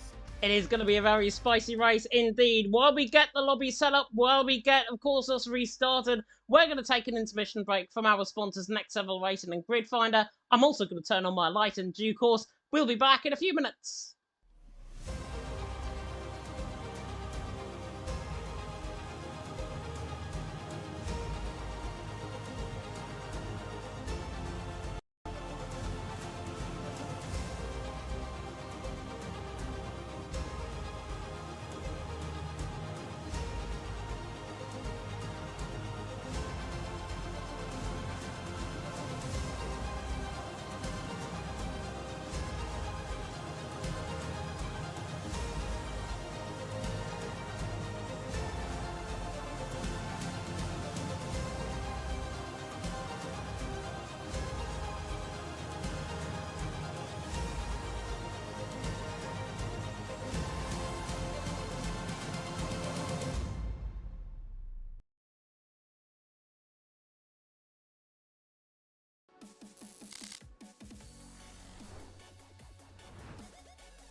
Welcome back, everyone, to WOR Legacy Division. We are here tonight for season number 4. It is round 11 of the championship. It is the Miami Grand Prix. Myself, James Head, and Jota taking you alongside in the commentary box here tonight for the action out on track. All drivers are in the lobby. The grid is being set up right now. We should be getting going very soon indeed. But to put it into perspective, Team Shizou leads the way in the championship. And the biggest margin I think there's ever been all season, if I'm not mistaken. Team Shizou leading the way by 31 points over Novus Racing in second on 380, ET8 in third on 337, F7R in fourth on 325. Both of them have got a double qualifying ban, Flopman and indeed Jerome. Kai Pearson's got a qualifying ban for NVR. So this really now is ET8's ballpark. You were saying to me just off stream there, ET8, this is their biggest chance to try and get back into contention here in Legacy Division with 4 rounds to go after this. Yeah, 74 points separating them from Team Shizou at the moment, and I think just a little bit under 50 between them and Novus. Novus had a really poor qualifying, of course, one serving the qualifying ban, the other didn't even get out of Q2. So, in that scenario, Novus have got something to work from. F7R, of course, didn't qualify at all, so 2 of the teams are basically out of the equation. And Shizou, to be fair, didn't qualify that well in Q3 either. They're at the back of the field in the 4th row, so opportunity here for ET8 will get that front row lockout to try and earn some big points here tonight. Close down the gap on Shizou, close down, maybe even overtake Novus Racing and get themselves in prime position for potentially a little bit of a run to the end of the season to take what was effectively their championship lead right at the beginning of the season, James, if you remember. Not so long ago, ET8 were championship leaders. So let's see what we've got ahead of us. I'm also keeping an eye out as well on the penalty points total as well. We're discussing off camera about the warnings and penalty points situation as well. A quick correction for the record, F7R have not got the most amount of points in a season in world history. They are currently on 69. The most amount of penalty points garnered in a season were from Novus Racing in season 2, I think it was, or season 3, with 71 points. So they're only 2 points away from actually eclipsing that particular record. So F7R need to really keep it clean for the next 5 races, because I really don't think they want to have that record on their heads. Definitely not. Definitely not. You can join the lobby, by the way. You can join off Placky now. Harvey has left. We are now in the grid loading screen. We are going to be going very soon indeed. Enter Suma's mentioned in Discord. Time to do some rain practice. So it makes me think, is there going to be rain in the race? I have asked him that question, so hopefully he will answer me back in due course. Hopefully he'll answer me back before the start of the race. Let us know, though, in the comment section who you think is going to take this race win out on track here tonight. I've already gone bold off camera by saying F7R are going to pick up the most license points from tonight. May have said Flopman might get involved in an incident as well, so F7R are going to be absolutely atting me then. Enzo, though, has came back to me and said there's going to be rain at the end of the race. So if that is the case, rain is at the end of the race. We were promised there in Q3 there was going to be rain at the end of the race. It never sufficed. So whether or not we're going to be seeing that is a different thing. I got Kowski confirming that, by the way, by saying last cloud shows rain. So therefore, it might not even rain in this entire race. So we're going to treat it like a dry race. Yeah, we're going to have to as well. I'm just trying to join the lobby at the moment. I'm having some difficulties in trying to join, but fingers crossed we will get in there shortly. It's going to be a bit of a mixed bag, though. I'm hoping for a pretty good race ahead of us as well, actually, especially with that little mixed bag, because, of course, all the drivers out there are having to deal with the fact that they've got one team towards the front, actually at the front, and then, of course, the other 3 teams at the front are actually sort of scrapping in the midfield. So opportunity for some midfield teams to earn some big points tonight. Nonetheless, in the likes of El Plan Racing team as well, because Ryan is on fire around here at the moment, so I'm looking forward to seeing what they've got to bring to the table. And of course, don't ever discredit TF10 as well. They've had a really good qualifying session down in 6th, so they'll be hoping to cause some points and potentially close down the gap on NLR, who had that unfortunate disqualification as well for their driver who starts at the back. Definitely so. Flopman, by the way, has just leaked, I think, his fuel that he's going to be putting in his car. I've just seen Guy mention thanks for the fuel in the Discord. 30.2 laps, by the way, is what he is putting in. It's 29 laps around here, so it is going to be really interesting to see how drivers might feel. There's a very long track. It's a very long straight track as well. There are numerous straights around this track, so therefore it means it's going to be draining the fuel quicker. Are we going to be seeing potentially drivers on low fuel loads? Are we potentially going to be seeing drivers run out of fuel towards the end of the race? It is possible, coming through that final sector. I've seen it before in PSGL around here, but 2 drivers, I think, if I'm not mistaken, ran out of fuel. One of them might have been Volakongan, if I'm not mistaken, from that race. But it was a really interesting thing. We are going to get going in a minute, so last call out for predictions. Kenzie said in the chat, EPL versus BRT for last. Not after EPL's performance in qualifying. They were well up there with Rayen in 4th, Nassim there showing good in Q2. But we are going to get going very soon indeed. It looks as if we're going to get going within 45 seconds. So, 45-second countdown is on. And Kenzie also mentioning Joe Murphy versus Rayen in the battle for 10th. And Crispy also mentioned, how do you run out of fuel? I've run out of fuel around this track in the past. And it's because I didn't put any fuel in at the beginning of the race anyways. So, yeah, it happens. I'm trying to get someone to invite me into this lobby still at the moment. It looks like I'm having some difficulty in actually connecting in, so I'm wondering if it's been set to invite only from friends only. So a little bit of a difficulty here, so hopefully, fingers crossed, I can offer some kind of support from the stream. So I'll have to leave you to it to determine when this race is going to start, James. Yeah, this race is going to start very soon indeed. As soon as it comes on my camera, you will get it about 7 seconds later. So hopefully we can do this on what is going to be happening in terms of what's happening in front of us in our eyes on the stream and indeed on the cameras provided for us by this brilliant game. But we're going to get going very soon indeed. We should be able to join off the Xbox driver as what has been mentioned there in the Discord, but I think he's already trying that. But are we going to get going very soon? I hope we are. But for the sake of me waffling on, hopefully we're going to get 5 red lights very soon indeed. Here in Miami, here we go. 5 red lights are about to go out for Miami. Round 11 of the championship in Legacy Division about to begin, and it is lights and away we go, and Enzo gets a good start. Mateo gets a good start. There will be an ET8 1-2 running down in towards turn number 1 as Mateo looks to try and defend off the inside line. 2D further down the field, and it's Gatkowski involved. Gatkowski involved in an incident down there through turn number 3, through turn number 4. It looks as if it's with Macho, and there's a VSC deployed out on track immediately. So Macho there in 7th, lost the time on Bulakongan. There is a VSC deployed immediately. Nassim has dropped toward the back end of the field as well. Gatkowski involved in an incident, so VSC deployed out on track, and it's because Nassim has got no front wing at all. So he's been involved in a separate incident compared to what Gatkowski was. Gatkowski, I think, in the wall, probably in that midfield. Either Alex Marciano, Lou, Justin, one of those three has probably had a bit of contact with him.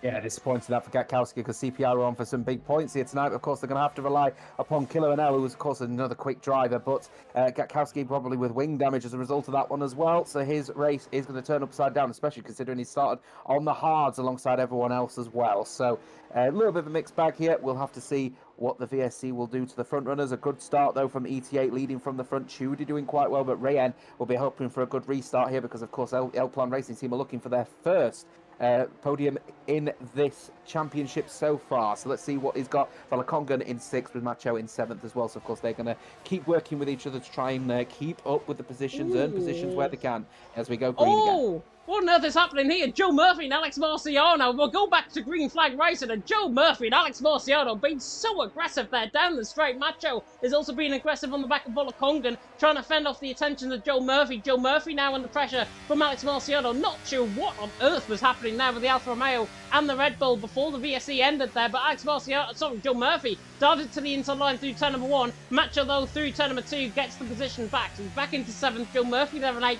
Alex Marciano there in 9th. Everyone is on a set of hard compound of tyres, so means drivers are going to go probably on a set of mediums around about the halfway stage in the race as Liam Bowman is into the pit lane. Nassim's also in the pit lane, so that might actually give us a bit of a reason as there's Lou to the inside line, coming through turn number 7, gets the job done up the inside, very sneaky like on that camera angle from Lou, gets the job done, and now Justin running down the straight is right on the back of these two, but he looks like he is forfeiting the ground because he's running no straight line speed compared to Alex Marciano and Lou, who are right on the back of Joe Murphy in towards turn number 11. The BRT man tries to fend off the attentions of his own teammate Alex Marciano, though, dives it back to the inside line through turn number 11, round the outside of turn number 12. Surely not, they're going to go side by side into the chicane. They will. Alex Marciano hangs onto the plays. Brilliant move by Alex Marciano. Great defensive driving, great attacking driving there by Lou in all of that. Enzel soon leads, Mateo 2nd, 2D there in 3rd, but Alex Marciano remains there in 9th position. Fantastic work.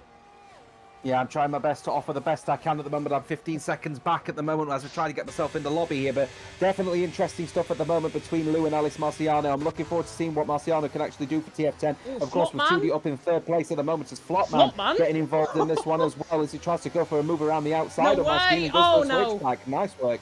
Oh, dear.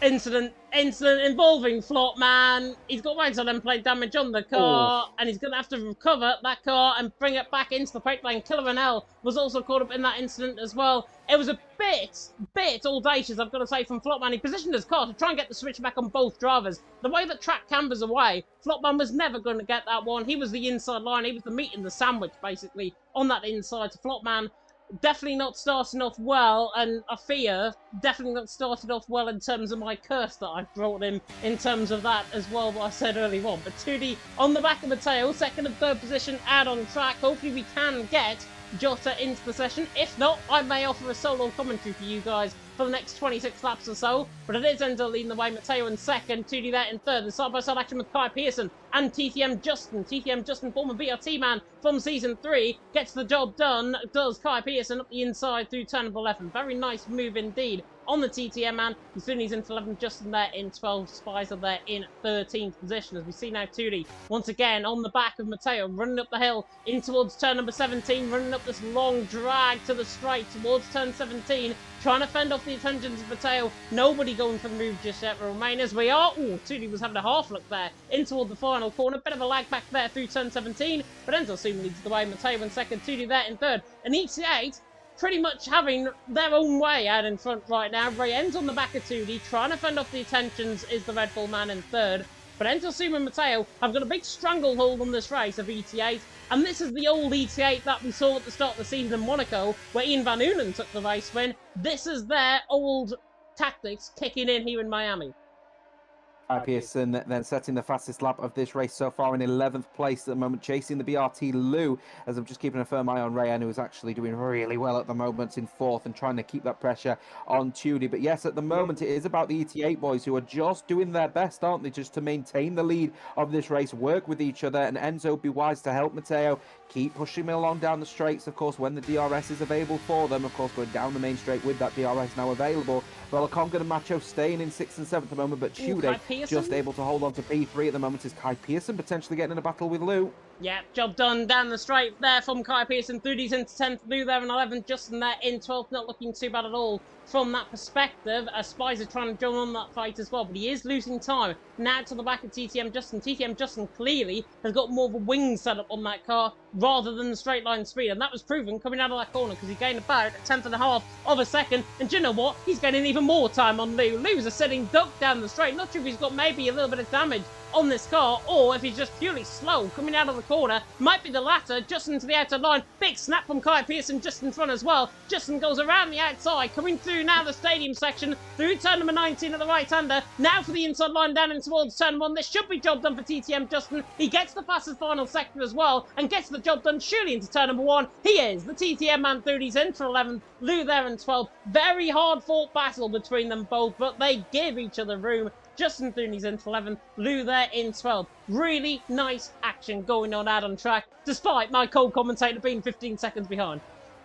And you know what, just it was nice to be able to witness it a little bit back, actually, because that is how you race. And I think F7R Flopman and F7R always shown that footage on how you race side by side through those final couple of corners. And Flopman, unfortunately, now down at the back of the grid, trying to chase people on the set of medium tyres. But at the moment, it's all about that midfield battle with that Justin and Kai Pearson, who I think are going to get themselves into a little bit of a scrap themselves. Kai Pearson a little bit down on Marciano at the moment by about 6/10, while Marciano just tries to battle with Joe Murphy, the other BRT man, in 8th at the moment, as of course Valakongan and Macho are working with each other at Team Shazoo to potentially put Ryan under pressure. But Ryan himself actually more putting Ryan under pressure than I think the Shazoo guys are on Ryan. So this is going to be a little fun occasion, I think, for the next few laps to see how these drivers now adapt to the changeable conditions as the hard tyres will begin to wear out further and further with each passing lap, albeit of course depending on whether we're going to get a rain spell, which as you can see, although the sun is still out, the clouds are starting to form a little bit. Kai Pearson to the inside line through turn number 17. That was well caught, I think, well timed,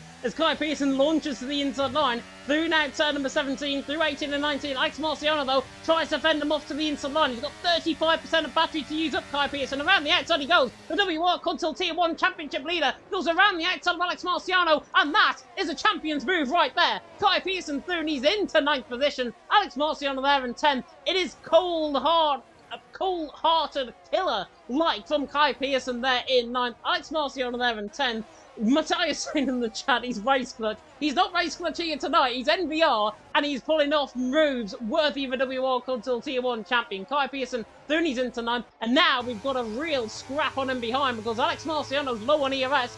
Justin isn't. And Justin is all over the back of him running down the straight as Ryan tries to get the job done on Ryan. Up the camera shot as well. But Justin to the outside line. Tries to find off the attentions. Goes around the outside in towards turn number 11 on Alex Marciano. Team TF10 have got no response to that. Beautiful move by TTM. Justin Thuney's into 10. Alex Marciano there in 11th. Really good racing out on track. Who said we couldn't have battles around here in Miami? Yeah, you absolutely can around here, especially when it's World as well. This division always bringing the spiciest of racing each and every lap of every single race in this season has always been fun to watch, and it continues here in Miami as I just keep a very firm eye on Justin, who keeps that close eye on Kai Pearson. But Kai Pearson very, very happy to keep closing down the gap on Joe Murphy, who himself is putting Shazoo under pressure and getting closer and closer. Side by side, Kai Pearson goes though and makes that move done potentially as they go side by side, but in the end he will stick in behind. I think it was audacious, I've got to be honest. He's going to have to go for moves that are worthy, and he's been really cold-hearted, killer-like, as I say, in the race so far. He's just got to really witness, though, that patience is an absolute virtue sometimes. He's just going to have to wait for moves. He might be the quicker driver compared to Joe Murphy out on track, but he's just got to try and wait his moves, pull the trigger, and then go for his moves. He is good in his battery life, by the way. 43% of ERS right now, but hopefully we can get Jota in. I mean, I see managers there complaining about their drivers being about 17 seconds behind the rest of the field and they can't throw out an invite, which is always nice. But Enzo soon leading the way. From Matteo there in second, Tudi there in third, Rayen there in fourth. Running down the straight, everyone with a bit of smoke being kicked up there from the lockup from Matteo ahead. Everyone though was in the line of stern this lap around. It seems like Nassim and Joe and Killer NL even, if I can get my words out, is on the back of each other running down the straight potentially here for P18 and P19. Now this is a battle not normally that I will come on board with. Killer NL just came out the pit lane,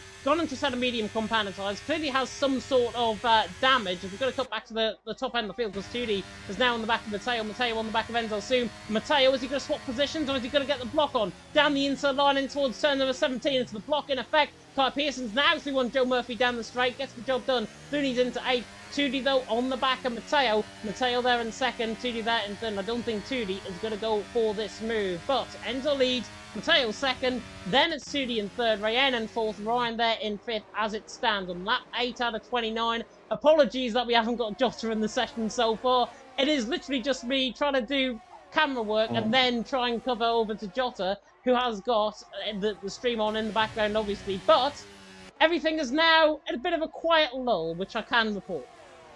Yeah, I mean, they're not doing too bad, actually. I've got to give credit, actually, to ETA at the moment, who are doing their best Novus impression in managing the two drivers at the front and then managing the rest of the field as a result. Oh, very quick out the corner, though, actually, was Enzo in that one. So he's obviously very keen to get a shift on, but I think Matteo might be under a little bit of pressure from Tudi at the moment here, as well as Kongan also trying to put potentially pressure on Ryan. Outside of turn number 11, potentially here for the Team Shazoo man. Goes around the outside of the NLR man. Oh, NLR man is completely sideways coming out of the corner. That's Volokongan's moving till the cats come home. Volokongan Thuney's into fifth. Nice move. And I think also Spicer might have got through an Alex Marciano further down the field. There was a position change further down. I'm not sure who it might have been. It's somebody in that pack. Don't know who it was though for certain. But Enzo soon leads the way. Matteo there in second. 2D in third, Rayen there in fourth. Volokongan, very, very nice move there from the Shazoo man. Here comes Alex Marciano trying to get the job done, and Spicer now running halfway down the straight. Now full length of the straight. In toward the left-hander, turn number 17. Move also being kicked off there from Macho to the inside line, and Ryan looking very vulnerable. Both NLR drivers looking vulnerable because they've just lost both positions potentially here as Macho's on the back of Ryan, running towards turn number 1. Nice move though from Alex Marciano. Thuney's into 11th, Spicer there in 12th, and Macho does not risk it for chocolate biscuit or bourbon biscuit, whatever you like to have in your fancy. Macho there in 6th. Ryan there in 6th, Macho there in 7th. Macho not pulling off the move for now. On lap 9 out of 27, cloud cover beginning to build over the circuit. Nothing noticeable just yet, though, in terms of any threat of Ryan. Yeah, but of course the humidity will start to rise, and that may put a layer of complexity on the circuit, as the drivers, of course, have got to try and manage that whilst they're on a harder compound of tyre. So let's keep an eye out and see how that humidity is rising currently at 20 or so percent by just purely from a visual perspective, because of Battle course for I've the got lead. no ability to see here, as we've got a battle of the lead happening here between the two of the ET8 boys. Looks like Tootie was going to launch an attack potentially on the ET8 men. Just on board with him. Mateo and Enzo Zoom. A side-by-side, complete box effect going on in there from the ET8 team. Brilliant. Very nicely done. And Tootie knew what was coming. Macho knows what's coming as well. Up the inside of the chicane at turn 15. Brilliant move from Macho. Just off camera angle there. I'll come to Jota in a second. But Macho there in 6th. Ryan there in 7th. Gets the job done. Coming through the chicane. Ryan now on the back of Tootie. And these battles are going on up and down the field. Another one kicking off. Kai Pearson on the back of Ryan. Ryan on the back of Macho. Alex Marciano on the back of Justin. There goes Ryan to the outside line of Macho. But he's into the back of his teammate. Oh. He's into the back of his teammate through turn 17. Kai Pearson nearly got caught up in that as well. And now Ryan and Macho are side by side running through the right hand of turn 19. On the run down towards turn number 1. Can the Mercedes man find a way through around the outside on Ryan? They're going to be hammer and tongs, fist to fist, almost coming through turn number 1, now through turns 2, now through turn 3, and Ryan gets the position. Brilliant racing out on track. Ryan through these into 6. He had to wait for that one, but my God, he pulled it off in style. Yeah, if Macho is in a position with damage now as well, that's going to make ETA even happier now, because of course they're closest rivals in this race, and now going to have one driver down and out here. It looks like he might have just got away with it, but if he it was a bit of a hit, wasn't it, at the back there for Valakongan and Macho. So Ryan able to retake that one, separates two Shizou boys, as Ryan is putting a bit of pressure on Tudy, I wonder, with DRS open. Plenty of overtake available for both Tudy and Ryan, and it looks more like Tudy actually is just going to keep in battle here with the two ET8 boys, who again are just managing the pace here, as it looks like there's a little bit of a potential dive going down the inside there, but Kai Pearson not going for the move. I think it was just in the background there. Yeah, and Spicer as well on the back of Alex Marciano was looking for the move there as well.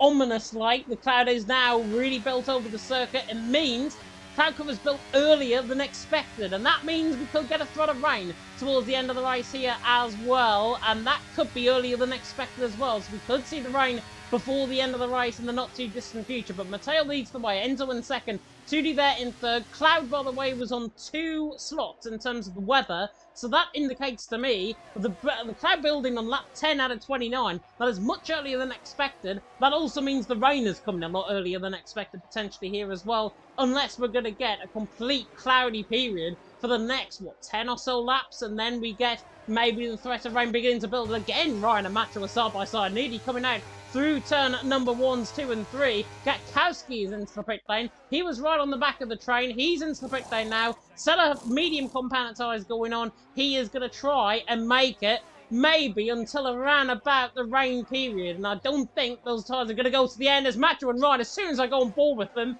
have made the move stick. So Macho Tony's into 6th. Ryan there in 7th. It's difficult if you're only one man trying to cover the camera angles and trying to cover commentary at the same time. Enzo swaps with Mateo for the race lead as well. But Macho there in 6th, going for the move, gets the job done, and there goes Kai Pearson around the outside on Ryan as well through turn number 11. Nearly forced off track. Bit of a hitbox tap there from Kai Pearson maybe, but gets the job done. He's into 7th. Not sure if there was contact in that though. Yeah, Ryan will definitely send that to the stewards in the hope that there's potentially something there. I'm not going to lie, I think that's more of a racing incident. It's a bit of racing, it's a bit of elbow rubbing, and that's how the driving is meant to be done. But I think NLR would be probably will be sending that one in for a review anyway. So good stuff here. Ryan putting Tudy under pressure though. Oh yes, he switches the inside line, coming in towards turn 17. Tudy was looking for the move, I think, on Mateo, and half-hearted move at that as well. And Ryan now fighting side by side. We're going board with Tudy now. Pretty much wheels apart as we come now down the straight. In towards turn number 1. Can Tudy find the move? Shooting the inside line will work. Outside line, though, will have the traction. Tudy gets the job done up the inside line. But Ryan, as I mentioned, the traction's there on the outside. They're still side by side. Coming through turn number 3. Ryan and Tudy. Tudy and Ryan. Tudy gets the job done. Thuny's into 3rd. Ryan there in 4th. Volakongan in 5th. That is all love and fair and love and war and all of that crap that we all say in commentary normally. But Enzo Zoom out on top. Mateo in 2nd. Tudy there in 3rd. Brilliant battle out on track. Crispy saying in the chat, what was the forecast? Rain pretty soon. It was only meant to be one cloud. Clouds begin to build over the circuit early though, which means I think the rain is coming early as well. Yeah, and now here they are, the most daredevil group of daffy drivers to ever whirl their wheels in the wacky races. Brilliant stuff happening here between Tudy and Rayan. And Rayan obviously trying to get EPL's first podium of the season. It looks like Spies are making their move on Euron there for F7R. 7R not really having a notable race here at the moment, 13th and 20th respectively. Only one person earning points in Euron, who of course is now docked points as a result of Spies making his position up into 12th. Justin doing quite well in 10th, by the way, for TTM as well. Of course, on those hard tyres, just trying to maintain a good points haul potentially here with Placky down in 15th. But it is still that battle at the moment of B3 here, as Rayan is really putting Tudy under pressure here, who's actually got less than half of the ERS actually has on Tudy has Rayan. So Rayan is doing a really good job actually putting Tudy under pressure for the long haul, never mind the short one. Yeah, and while we've got a little bit of break in the action actually on that 13 as Jerome's into the pit lane, we'll have a run through everyone's battery life. So Enzel Zoom on 95, 94 for Matteo, 46 for Tudy. Absolutely brilliant stuff so far by ET8 out in front, managing the ERS, managing the time. 2D there in third, Rayan there in fourth. Rayan's got 75% of ERS now. He's actually got more than what 2D has mentioned, as what you said. Volakongan on 73, Matcha on 45, Kai Pearson on 48, Ryan on 36, Joe Murphy on 59, and he's just using up a bit now to try and maybe catch the clutches of the likes of Ryan down the straight as Rayan looks on the back of 2D for P3 and 4. IJ there saying in the chat, might have been a worthless battle between TF10 and Rayan out on track. I think what happened there, 2D was looking for the move on Matteo. It was a half look, and then Rayan just decided, you know what, I'll force it up the inside line. That's what that battle happened, and that's what it was all about. And 2D there in third, Rayan there in fourth, and he could soon be second because 2D is right on the back of Matteo, but Matteo might have just been instructed now, right, Enzel Zoom, you're coming in the pit lane, my friend. You're going to go on a set of mediums. Is this tactical to have a bounce back, essentially, on for Matteo? Or is this now Matteo backing up Enzel Zoom so he can get away and he can come into the pit lane just to try and cover off? As that was a late lunge from Kai Pearson, I think, in towards turn 17. Didn't know who it was at first. Macho's into the pit lane. Kai Pearson, Thuney's into 6th. Yeah, plenty of people electing to make their decisions here for the first set of pit stops, and the first front runners in Macho going in then for his pit stop. But Kai Pearson doing Novus proud at the moment. They need to earn as many points as they can at the moment, with their other driver Liam Bowman down in 18th and so far back at the moment, over 20 seconds back, purely from P14 at the moment, of course, having to make the extra pit stop.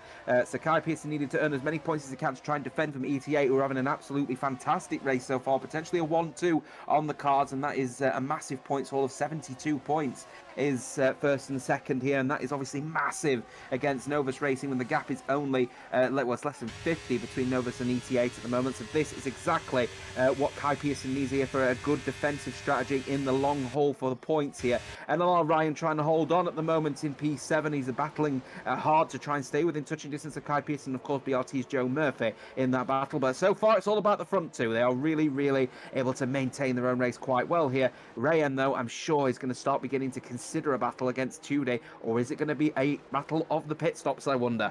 Battle's going on further down the field, just off camera shot. We were getting ahead of Killer NL, and Killer NL now behind Alex Marciano as a result of that. So 2 moves down the straight there, further behind. They're in their own separate race. Matcha, by the way, is ahead of these guys, so that is very good news for Team Jesus' perspective and their chances in this race. There goes Kai Pearson again to the inside line. This time another Shazoo man of Volakongan. Job done though for Volakongan to get that traction coming out of the corner. Kai Pearson though is an absolute demon to the inside line in towards turn 1. Can he force Volakongan off track again? Can he force the move through turn number 1? Clean as you like coming through there. Kai Pearson still on the inside line through turn number 3. We saw this with 2D. We saw this with Rayan, and it's exactly the carbon copy. Kai Pearson through and he's into 4th. Volakongan there in 5th.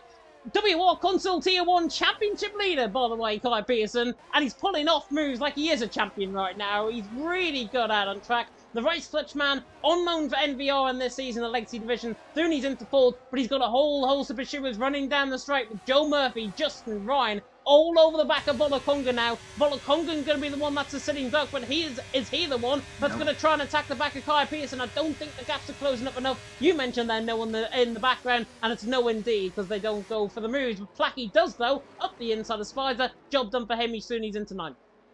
Volokongren is actually going to be putting Kai Pearson under pressure down the next straight because at the moment, Kai Pearson has been burning up all of his ERS here. So I wonder if he's going to be making a pit stop imminently at the moment. But Volokongren actually in a real position to overtake Kai Pearson purely on the straights because a lack of electrical energy in that RBPT power unit in the back of the Alpha Tower is going to end up meaning that he's going to struggle. He's actually got no DRS at the moment, if I'm right in saying. He's I don't know if he managed to get the DRS detection on Rayan at the moment. No, he does not have DRS as Kai Pearson. So here is where I would expect Kai Pearson surely he's going to make a pit stop because he knows he's going to wonder. We'll see what happens. Matteo is in though for his pit stop, the first of the Aston Martins. Enzo will surely be following afterwards. Is Kai Pearson staying out, I wonder? He is by the looks of things, and even though that he's not going to have the DRS, he thinks he can manage it. Let's see what happens. All of them are staying out on that set of hard compound tyres, which makes me think they're getting told something different. They're getting told it's going to be dry to the end of the race, but the rain is going to come later on, like lap 28, 29 is what I'm talking about. The rest of the guys have probably been told. Macho, Tudi, Matteo, who's actually side by side with Alex Marciano,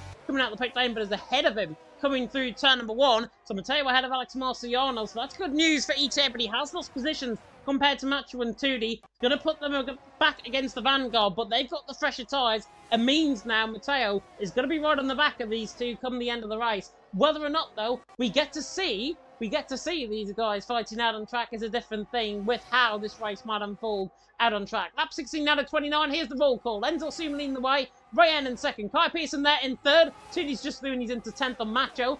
Volokongren in fourth with Ryan in fifth, and Joe Murphy, Justin, Flacky, Spicer, Tudi now top 10, and it's Macho, Matteo, Alex Marciano, Lou, Gatkowski top 15, he's on the back of this pack as well.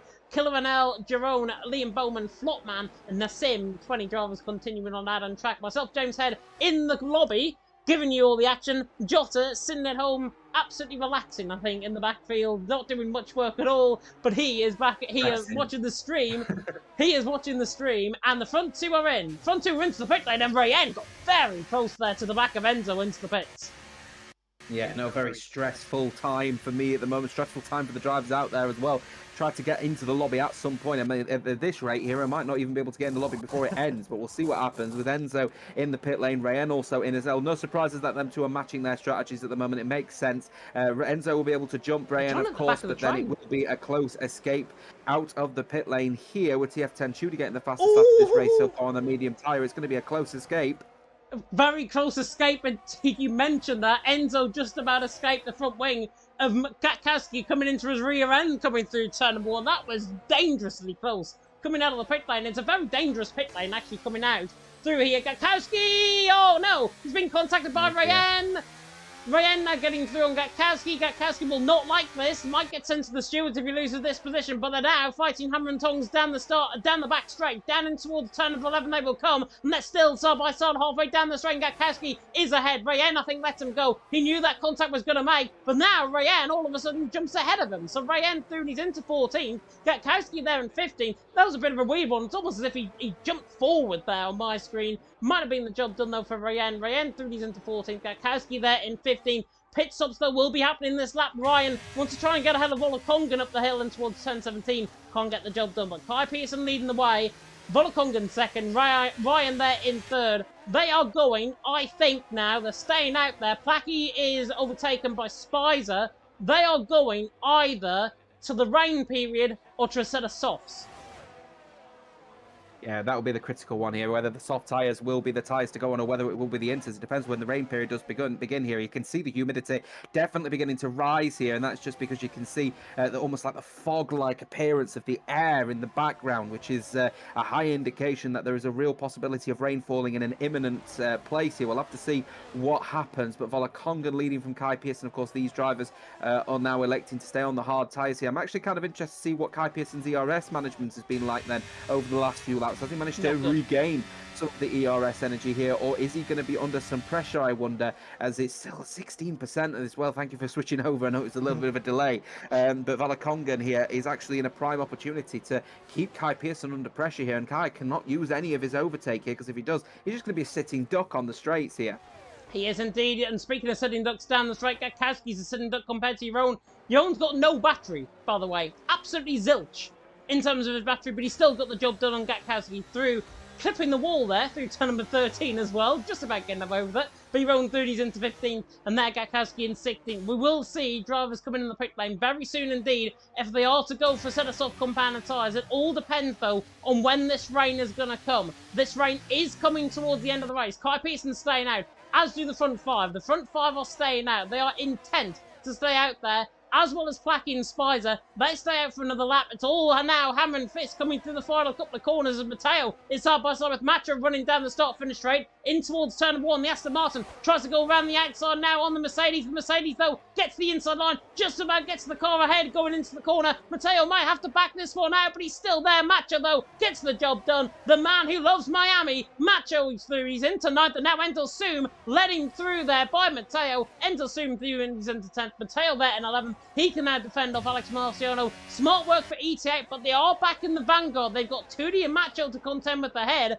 This is now about race management. Whether or not they go for the move, they go for the attack on Tootie, or whether or not they have a race management with Alex Marciano and Lewin behind. This is the difficult thing, and it's going to be like treading on a very thin line, running over the Grand Canyon as it's raining out on track as Endel Soom comes in towards turn 11. Yeah, got to get that move done if he can possibly help. Is he going to go down the inside line? No, it won't on this occasion. Macho, actually a critical move there for Macho because it means that he's now overtaken both of the ET8 drivers. And, of course, their 1-2 conversion is now at jeopardy, of course, with TF10's Tude leading the way of those that, of course, have pitted. So the hard tyre runners have decided to stay out because they knew that the intermediate tyre stint was coming, but the hard tyre runners are actually now starting to get into a little bit of a battle with Justin, battling with Joe Murphy. Really close stuff, of course. The hard tyre runners are going to be under a lot of pressure at the moment with the rain now falling on the circuit. Nearly losing the car coming through the final corner. He nearly pulled off the move, to be fair. That was really well done from Justin in terms of car control. But it is hard compound and tyres. Endel Soom now going for the move on Tootie. ET8 have got to think about going for the moves now because they are losing position. They're going to lose even more when these inters begin to hit. This intermediate compound tyre is going to be 2 or 3 laps away. And there, Macho looking on the back of Spicer, coming through the left-hander to turn number 4. That wouldn't have been an idealistic move from Macho, but this might be to the inside line of turn number 7. Oh, he's got the grip, he's got the patience, has he got the move? Macho to the inside line, that is wondrous. But now, Endel Soom joins the fight, Tootie joins the fight, and now it's like a Noah's Ark. 2 by 2 they go, down in towards the start-finish straight. Matteo goes around the outside on Tootie, goes around the outside, there's a lot of desync, and Matteo's got 4! Mateo's got 5 to the inside line, in towards turn number 11. That is amazing. Absolutely insane. Matteo, shot out of a cannon, gets 5 cars down the straight, over speed central here in Miami. If the Miami police was around, they'll be pulling him over for speeding. Matteo Thuni's into 6th, Placky there in 7th. That, honestly, is one of the best moves I think I've ever seen. Yeah, I mean, that's astonishing, isn't it? Quite the quintuple overtake is something that we don't really hear in Formula One in any kind of league racing history. And that is a cracking situation for Matteo, who now leads from everyone that needs to be there. And of course, out of the medium tyre runners, it's now back into an ET8 1-2 as this continues to be battle with Tootie. And now Macho at one point looking like to be the driver to put ET8 under pressure is now falling to 4th over here as CTM Plaque, of course, still has every opportunity to continue in this battle on the hard tyres as Macho will go in down the inside line going into turn 1, but he will be under a lot of pressure out there at the moment to try and make sure that Shazoo don't lose points out there. Keep it clean, the side-by-side. Tootie gets the job done. Wow, brilliant racing out on track. Tootie there in 9th, Macho there in 10th, Alex Marciano 11th and 12th, and still, it's still not affecting the track surface out on track. So the more that the rain affects the track, the slower these mediums will eventually become. Macho though down the straight. Is he now going to go for 2? Surely we're not going to get another quintuple situation. There goes Alex Marciano this time. Around the outside of Macho. Around the outside of Placky. Can he go around the outside on Tootie? Not surely. 2 in 1 go. Tries to get the job done. Oh, he gets 2 in the end. He doesn't get 3. Unfortunately, Alex Marciano doesn't get the job done on his teammate. But that is marvellous. Placky there gets contact there with Lou. He's in the wall. Right side plate damage on the car. Might be a VSC being deployed out on track. He's facing the wrong way. Has to do a J-turn at the most idiotic part of the track there in terms of the track layout. Oh, wow. Placky there down at 17th. Kai Peterson leads, Volokongan second, Ryan there in third. You can tell I'm losing my voice. I wish I had Jota in the lobby to try and salvage this, but we don't. I'm going to have to try and continue on. Kai from Volokongan, from Ryan. Rain now beginning to affect the track surface slowly but surely. The first amount of spray being picked up, which means intermediate compound tyres, I think, are 2 laps away. Yeah, no, it's really, really intense stuff happening here at the moment. It's a shame that for Placky, because Placky was actually in a good position for TTM, but now he's going to have to pit. Surely TTM are going to tell him, you know what, go on the inters. Let's see what happens. If he goes on the inters, Placky might end up making a little bit of an opportunity here of this one. So we'll see what happens. Is he going to go on the inters, or is he going to go for a set of softs to the end of this race, I wonder? If there's a bit of spray kicking up, it might be worth the risk here as Matteo is trying to battle with his teammate at the moment, Enzo, and he's trying to get the battle actually with TTM. Justin goes down the inside line and very well taken indeed. Yeah, that was cold from Matteo, and now Enzo Zoom is just going to prove that Justin is now dropping through the field as Placky opts to go into set a soft compound of tyre. Interesting. Very interesting indeed as Justin contacts the back end of Enzo. He's heading into a half spin. He gets the car back recovered. Ryan and Macho are fighting. Now coming through the stadium section through turn number 12. It might have been decent between them both. I'm not so sure. Ryan, though, in 10th. Macho there in 11th. Really, really strong racing out on track. I'm having to work double overtime, I think, here tonight. But Kai leading the way. Volokongan in second. Here comes Ryan, though, the NLR man. Forgotten about in this battle. Matteo now looking maybe for 3 wide in front. Trying to get maybe down in towards turn number 1. Kai up the inside on of Volokongan. Ryan on the back. Matteo's going to have so much better traction on this car to try and get the job done, but I don't think he's going to risk the move. He might do on Ryan as Joe Murphy's into the pit lane. Not sure if he was forced in there by Enzo in terms of that battle. But there, Ryan up the inside line. It's very tentative stuff coming through turn number 1. Matteo around the outside. Surely he's got the traction here. Oh, he's just been done like an absolute mug as Ryan. Matteo through and he's into third. Here comes Enzo Zoom. Zoom to the inside line on Ryan. Ryan knows not to fight that. He's through and he's into fourth. ET8 have taken this race on a complete stranglehold, and we're all living in their world. Yeah, they're owning it at the moment, aren't they, out there? They're on fire. And the thing is, as well as their closest rivals in this championship, Macho is down in 10th at the moment. And, of course, the other driver is Volokongan. And, of course, he's on an old set of hard tyres. And they are going to be side-by-side with these hard versus medium tyres in the wet conditions. You'd want to be on the tyres that ET8 are currently on at the moment. And I don't think Volokongan is going to make that much of a battle. I think going into the corner and then going around the outside line. No way, potentially around the inside line. It's a good switchback, isn't it? And that's an even better move. Enzo Zoom through, and now Kai Pearson is trying to get the block on the ET8 boys, coming through turn number 15, through turn 16. Enzo Zoom, that was cold again, coming through as they swap positions on Matteo now in second, Enzo Zoom there in third, but now Matteo sets his sights on the WOR Console Tier 1 champion in elect. In Kai Pearson, PSGL against WOR. Who's going to come out on top in this one? This is going to be interesting. The inters are going to be happening very soon indeed. Liam Bowman's got onto a set of inters, and Matteo's been forced into the pit lane. Matteo forced into the pit lane. Kai Pearson, that was not on. That is just absolutely idiotic racing from them both. Matteo forced into the pit lane by Kai Pearson. What on earth was Kai Pearson thinking there? I completely understand. It is going to turn inters very, very soon indeed, if not on this lap. But there's ways and means to do it. That's not one of them. That's just taking advantage of your rival. I'm sorry.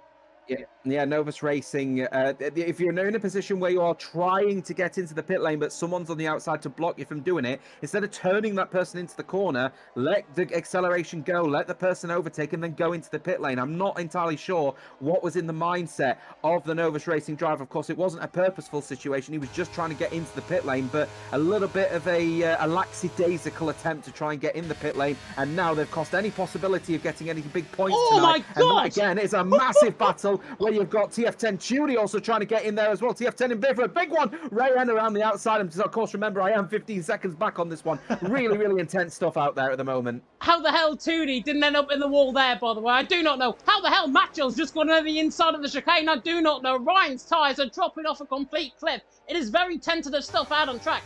I totally understand what NVL were trying to do there. ET8 are in a 1-2 now, so they've actually benefited ET8 more than themselves in that situation, which I think just comes to show karma is well and truly a thing, as Ryan to the inside line tries to get the job done on Volokongan. Volokongan trying to fight on those hard compounded tyres. He's into the pit lane. He might have to go onto a set of soft compounded tyres, I'd imagine. Enzo leads the way. Matteo in second. 2D there in third. There's a yellow flag, and it's your own round coming to the final corner. I'm not sure if he got caught up in an instant there, or if he just purely spun by himself. Gatkowski in, Bolokongan in, Ryan in. Ryan's got on a set of softs, Bolokongan for a set of inters, and Gatkowski in, and that's a set of softs. So we're clearly thinking that the rain is not going to impact the track surface enough for it to turn inters toward the end. Bolokongan, I think, has been somewhat, it's going to act like a hard compound tyre on this track, but they're going to be so slow compared to the guys in the set of softs.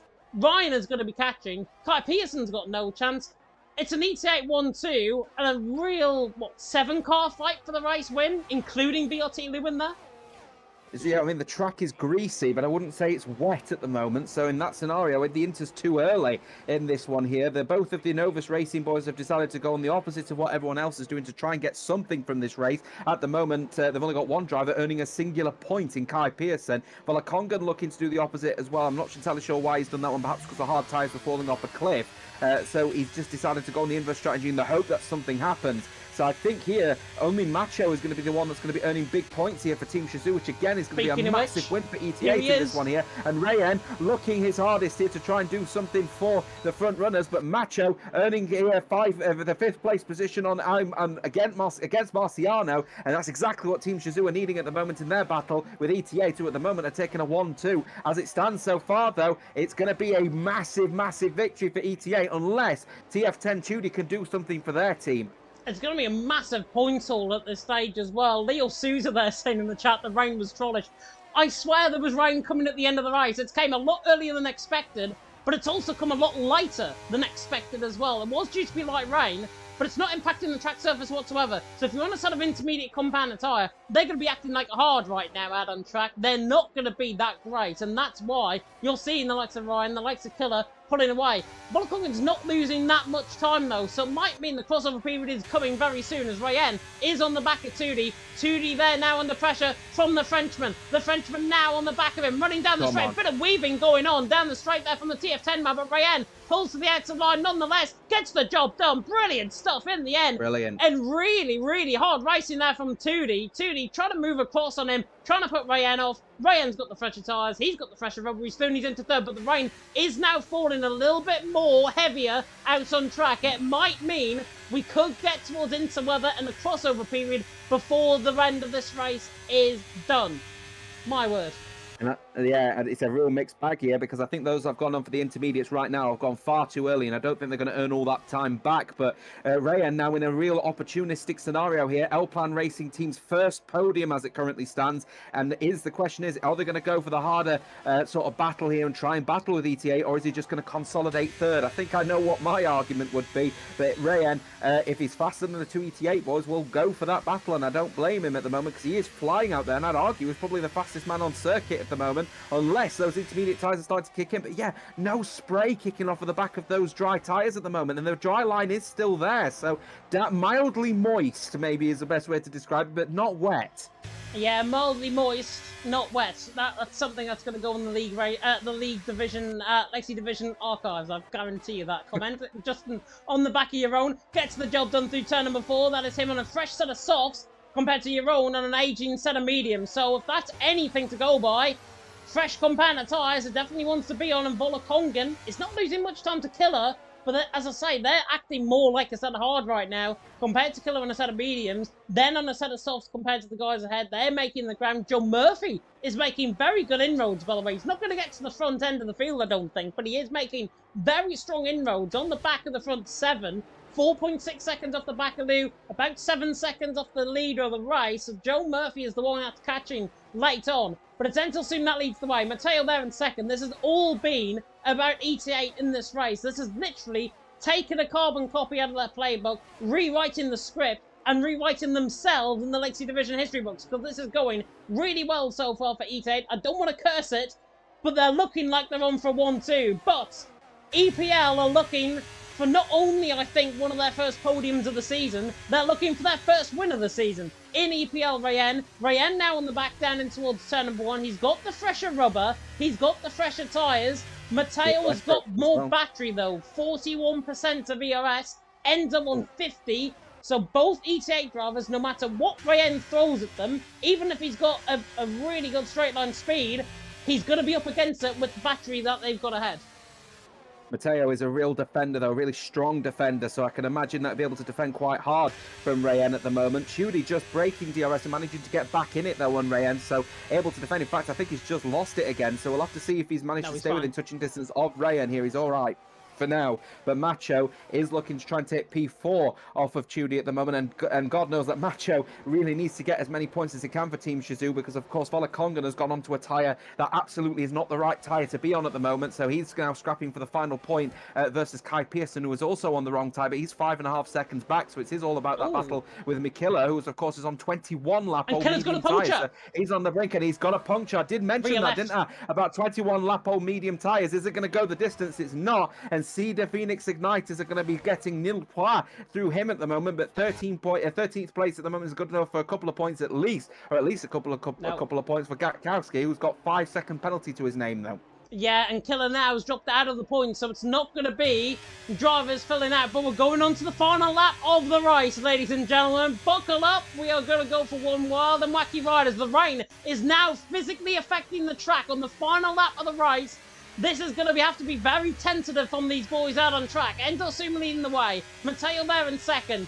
Rayen there in third. It's between, I think, these front fours. Tootie will try and grab any bit of DRS, any bit of slipstream to try and close in. The rain getting heavier now. Out on track as we come through the left-hander of turn number 6 to the left-hander of turn number 7 for the final time. Endelsoon looks like he might have this for ET8. It's just whether or not Mateo can defend off Rayen. There's a yellow flag that's Killer round at the final couple of corners with that puncture. Rayen now on the back of Mateo. Is he going to try and get close enough? He might have to wait to the long back straight down in towards turn number 17 to try and get this job done. But Endo Soom leading the way out on track. Mateo second, Rayen there in third. Lula looking for the move on Alex Marciano. Not good enough at this stage, but Enzo leading the way. 33% of ERS, 29% for Mateo, 30% for Rayen. Rayen is back in the fight, and do you know what? He might get a double toe running up the straight here. It's going to be very close. ET8, are they going to pull off a double block going into the final corner? It's looking very tasty. Endelsoom, though, has got a 4/10 lead. Mateo there in second. Rayen cannot catch them. Mateo is just so quick in the straight line, but he can pull off a move like that to the inside line. Mateo didn't see it coming, and Rayen's surely into second. Rayen now fighting out through the final corner. Endelsoom will win. Who's going to get second? Mateo snatches it from Rayen very late on. 300ths of a second, covering the top two. My God. Endelsoom wins. Mateo in second, Rayen in third. And that was all because Rayen had a snap coming out the final corner. Mateo had half a car length alongside on the inside line. The inside line prevails, and ET8 going to 1-2, snatching it from the claws of defeat. You know, Macho did well for 5th as well, though, to get those points that he needs to try and defend here from the two ET8 boys who are going to be earning over 70 points as a result of this one here tonight. Brilliant stuff between them. F7R Jerome, only 12th place for them as well. And then Shizou Valakongan, only 14th for them. And look at Novus Racing. They have not scored a single point here tonight. And that is massive in this championship against ET8, because, of course, the gap between them was only around about 50. So ET8 almost certainly have got second place in this one. I don't think they've got enough to take Team Shizou tonight, but it is going to be mighty close at the end of this one when the standings get filled out. F7R have not earned massive either. ET8 are back in this title fight. Brilliant race here tonight for them. Yeah, people saying in the chat, it might have been a push to pass. I may agree with you on that, to be honest. It was very audacious, whatever it was, from Rayen to get the inside line. But in the end, Mateo got the move back done. So if that was a push to pass, he's ended up behind in all of that. And that means Mateo will keep the place. He'll keep that second position, no matter if it gets into the stewards, because the stewards will think Mateo's finished ahead of him. He was the push to pass. He's the one that's finishing behind, and therefore Rayen is in third. So that's how the stewards will see it, even if it does get reported. My God, we had to work through technical difficulties, Jota out of the lobby and all of that. Hopefully it was all okay in terms of the stream. If it was, please let us know. And now, take it to the top table of the podium. It is my favourite man. It's Endelsoom out on track for ET8. It's going to be a full amount of points for the ET8 team. And Mateo there in second. A fantastic job. And ET8 took that from the scruff of the neck right from the outset. They knew what they were doing. They knew what the tactics were. It was unbelievable in terms of the racing. That is a Miami race that we love to behold sometimes. And honestly, that was a one that will go down in league racing history and in Legacy Division history as one of the best races, I think, of all time. Certainly the season included. You know what, though, as well? Here's some interesting facts for you if you want to bore this down a little bit.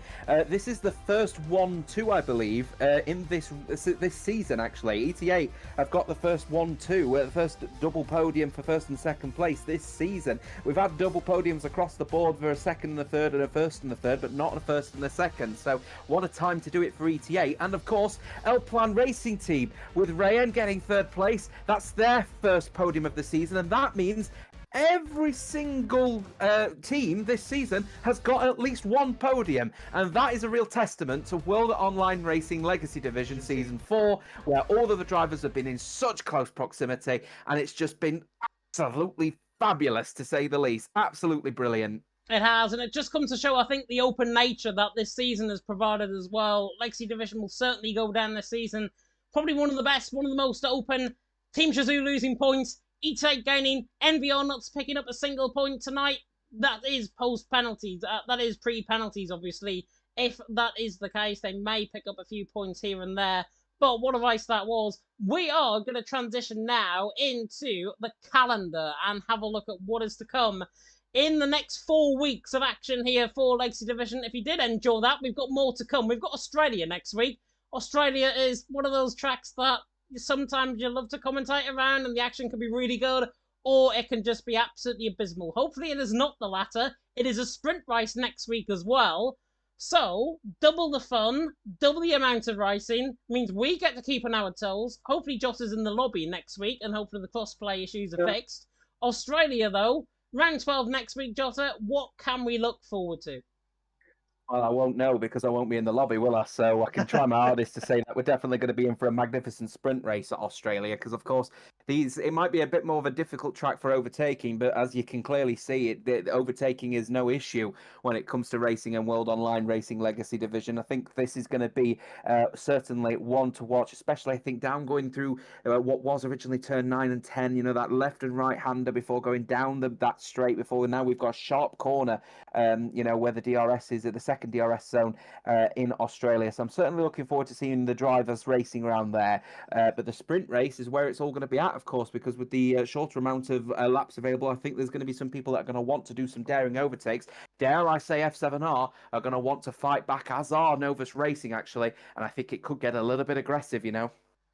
Yeah, definitely. So we will go into the waiting for interview room very soon indeed. As soon as I see Matteo pop in there, we will transfer across. We are going to get a couple of interviews potentially here tonight as well. So stay tuned in. You want to hear from Matteo. I want to hear about that quadrupled overtake down the straight. I also want to hear about that final lap battle from his perspective as well, which was just utterly, utterly brilliant, I think, in terms of the racing. And he is now in the waiting for interview room. So what I will do is quickly just change the camera screen like that. We're going to transfer over and we'll interview Matteo in just a second. And by the power of magic, we are now here, or at least one of us is. Hopefully Jota will either drag himself over or he will join. There he is. He is now joined. And as you can hear, we can hear Matteo, but can Matteo hear us? Can you hear me? I can hear you loud and clear.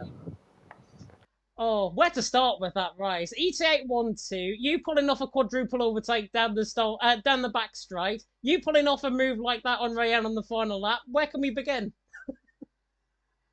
I would begin from qualifying because that was the start of this perfect race weekend. 1-3 in Q1, 1-3 in Q2, and 1-2 in Q3 was just absolutely beautiful. I think it's the first time we get a 1-2 in qualifying and the race. So yeah, absolutely best position to start the race with. And we basically took control on lap 1 and didn't lose control of the race until the checkered flag. Yeah, definitely so. And that 1-2, I think, as I said in commentary, it's going back to the old ET8, I think, at the start of the season, where you start to dominate races. Ian Van Uden took that first race win. You were ahead of the championship right at the start of the season. And it was almost taking a bit of homage back to what E-Tech can do on their day. A brilliant team, third place in the standings coming into tonight. And it was a bit like that, to be honest, in terms of the racing, where you just took it from the scruff of the neck, 1-2 finish, and it was just absolutely unbelievable, I think, from a team perspective. Yeah, as I told many times on the interviews, I know what we can do. This is not what we can do on our good day, but this is what we can do every time we go out on track. We just gotta put pieces together every week. Maybe that's something we are lacking, but we are determined to show that we don't lack that anymore. And hopefully this result is just the start of a beautiful last part of the season. I really hope so, honestly, because I think ETA have been up against it in the last couple of weeks. Of course, NVR dropping points here tonight, no points gained for them. Shazoo dropping points with one of their drivers being in the top, with being in the top 5. I think it was Volakongan, if I'm not mistaken. And obviously, ETA going into the final few races of the season. We've got Australia next week. What is the plan for ETA moving forward? 4 races to go. How can you overcome that deficit to try and get the championship win? This is a nice confidence boost for us. We will try to do what we did tonight. Can't lie, the tracks are pretty decent for us in the last part of the season. And yeah, on the wave of this, we will try to bring this on in the last 4 races. And who knows, maybe we will pull off the impossible. You never know, indeed. Jota, I'm going to come across to you. Any questions? Yeah, do you mind me asking, Matteo, actually, what's your driver number in this series? If you mean the number on the car, 69. Yeah. 69. Be number 5 moving forward. That quintuple overtake was absolutely glorious to watch, to be fair. And I think you should definitely take Sebastian Vettel's number and have number 5 because, you know, that is honestly probably one of the more record-breaking overtakes in league racing history to overtake 5 on the straight going into the final couple of corners. That must have been a really intense scenario for you, actually, in that one because you must have felt the pressure of it happening. Yeah, I noticed I got a really good run out on everyone else, basically ahead.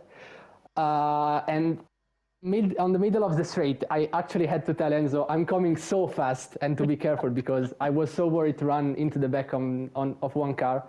But yeah, fortunately, I found space everywhere. And it was, I think, a quintuple overtake, which was never seen before, I think. You know, it is a really impressive scenario, actually, to utilize all the space you possibly could and actually make that work, because I think that was a critical element, actually, after getting overtaken by Macho and actually what seemed to be Shazoo actually applying the pressure with one of their drivers to potentially dislodge what was going to be the biggest points haul ever in this season so far, anyway.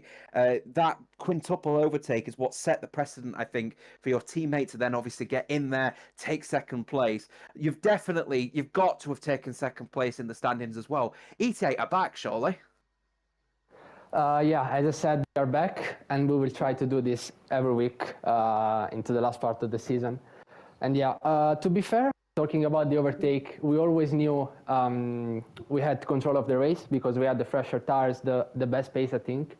But yeah, surely getting out of traffic with me P1 in the train and my teammate P2 in the train was absolutely key to the 1-2. Yeah, no, fantastic stuff anyway, nonetheless. And it was a pleasure seeing you race here tonight as well with what is a magnificent performance for ETA. They are back and the team are in that title hunt. Thanks for being alongside us for this one. Thanks, Jotters. Thanks, James. Have a nice evening. Yeah, pleasure.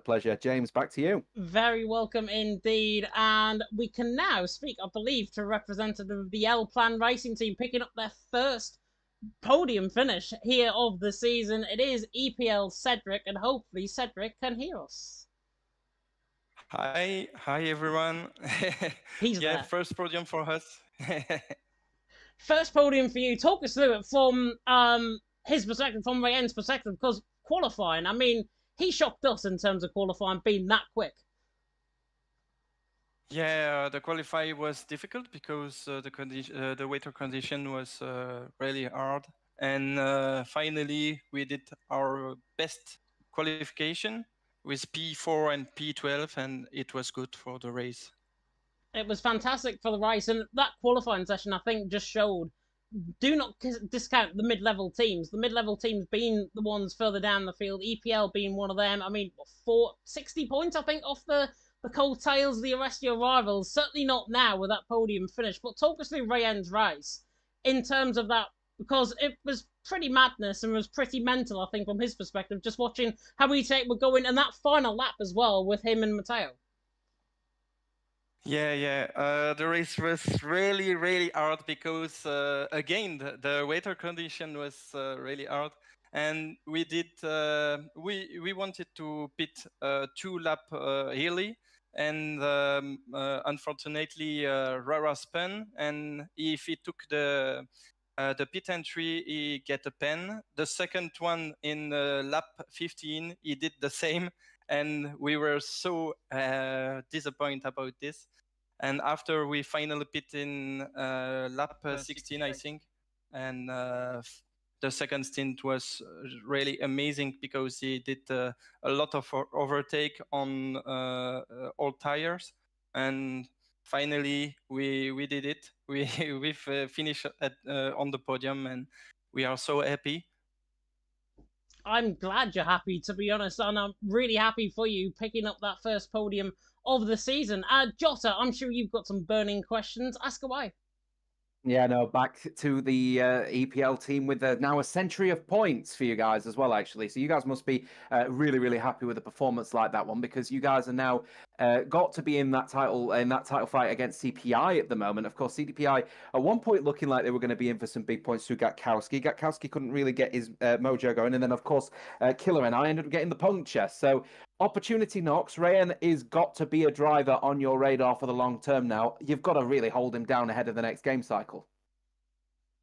Yeah, I think we have a lot of potential in the team, and it's really difficult for us because a lot of drivers are from PSGL F2, 3, 4, and for the WOR it's the same. So now we can maybe be happy and relax for the rest of the season. Yeah, what is the plan for the rest of the season now? Because you guys managed to get that podium on the cards now. Of course, you've got that century of points. Obviously, the battle is going to be not to finish at the bottom of the standings. Is this the kick up the backside you guys needed in order to try and get yourselves out of 10th, move into 9th, 8th? You know, it's a close championship. It's a close battles on circuit, you know. Is 8th, 7th something that you're going to be considering? You know, what is the long-term game now with 4 races to go? To be honest, we don't have a lot of expectation for the rest of the season, except maybe improving qualification, because I think it was our problem at the start of the season. So now we will train on it. We will practice a lot, and maybe if we can beat one team to the middle field and finish P9, it's the goal. Appreciate that one. Nice little insight and very candid conversation, that one, I think. James, thank you very much for your time on that one, and good luck for the rest of the season. Thanks. Very welcome indeed. And I think that is going to round us off tonight for the interviews. A big thank you to Cedric, representative for EPL, and also to Matteo, who finished P2 out on track there. Brilliant result from an ETA perspective. That, in terms of the standings, I am sure will be updated in due course. Luke Humphries is not here, so I think we're not going to get any updates tonight in terms of the standings. Keep an eye, though, on all the social medias. He is too busy at this stage, as I thought. At the massive Cheltenham Town game against the Burton Albion Brewers. So that's the priority, isn't it? Of course, always. I was going to ask how they're doing, but I hate to ask. You know what? I might do a quick search on that one, actually. You wrap it up and we'll see if he's happy or not. But we will see if he's happy or not. If not, he is going to be very angry, and he's probably going to take it out on us. He's definitely not. We'll just say that. He's definitely not right now. It's probably like 3-0, I bet. No, 2-1, actually. 2-1, to be fair. But they were leading. The Brewers were leading, but Cheltenham, the massive Cheltenham, decided to smash it out of the park. So scored more goals, at least, Burton Albion than what Leicester did against Millwall and in the Plymouth match. Yeah, you know what? Fair play. Throwing the shots out there at Joe once again, like I normally do every week. But we are going to wrap it up there. We're going to have a run through, though, of what is to come going forward, not only tonight in Legacy Division, next week, of course, in Legacy Division, but also upcoming weeks as well. We've got Australia, as we've already analysed and recapped over, going into next week. And then it's a to-be-confirmed track my weekly protest of Portugal being added to the calendar for round 13 of the championship. Then it is Britain and Austria to round off the season. Couldn't be more of a fitting finale than to get dizzy at Britain and then to have a we will rave at Austria going forward for the Eurovision Song Contest. Should be also mentioned as well, sorry to interrupt on that one, Yep. 5 asterisks now on the British Grand Prix because we think there might be a date change imminent actually for that Grand Prix because of the clashes with esports. So we may end up having to have a little bit of a swapsies on a particular on that particular track. Of course, I'm sure the World Online Racing Legacy Division team will keep everyone up to date about that scenario. But of course, we don't want it to clash with esports, especially considering it might actually be a title-winning race. So let's see what we've got coming up, and I'm sure Luke and the rest of the team will keep everyone firmly in the loop about that one. Who cares about F1 sim racing anyways? Probably none of us in Legacy Division. But we have to give way as we always do. I'm sure there are many drivers want to watch that and try and take inspiration from the GOAT Ismail Fassi, who's been doing very well from the PlayStation side of things, transferring over to PC and into F1 sim racing. I can get my claim to fame in on there on this stream as well. But let's have a look at what else is to come for the action coming forward in Console Tier 1. I believe I am going to be doing Console Tier 1. Hasn't been confirmed yet, but I believe I'm going to be there with Gareth Davies in York and Joe not being there. Gives me the opportunity to try and promote myself on the Austrian stream on Friday. So it is Austria for Friday night on Console Tier 1. So if you do want to catch that, 8 PM UK time for Console Tier 1. Console Tier 2 gets off as well at 7 PM UK time, and I think it is AMS Evil and should be Max Ring joining each other in the commentary box for that one. As well as that, the PC side of things go racing. They've already been racing last night in Austria. Of course, Tier 2 and the likes racing last night in PC. Miami is the one for them next week on the 22nd of April, and then it's Brazil, pretty much following adjacent to the Legacy Division calendar in terms of the racing. Miami, round 9 next week, and then Brazil 2 weeks after that on the 29th of April. That is before the season ends, of course, for F1 24, which is getting revealed on Thursday. If you didn't see that on YouTube earlier on, it is going to get launched out on Thursday, the reveal trailer and all of that jazzy stuff for us league owners like me. And not only that, as I say, Britain, we've got Australia next week, and then we've got the final 3 rounds of the Championship and Legacy Division to come. After that, we've got there. We've got there in the end. A troubling stream for many different reasons, but we got there in the end. We are going to round it off here, not only from a word of our sponsors, Gridfinder, and of course Next Level Racing. A big thank you to Jota, even though he wasn't in the lobby. Big thank you to him for joining me in the commentary box as always. That was a bit of a nightmare, but lessons will be learned. We're also going to be seeing you next week down under in the world down under, where the men go and women plunder, or whatever that famous song goes. But we're going to be down under next week. We're going to be seeing you there. Thank you so much for watching, and until next time, next week in Australia, goodbye.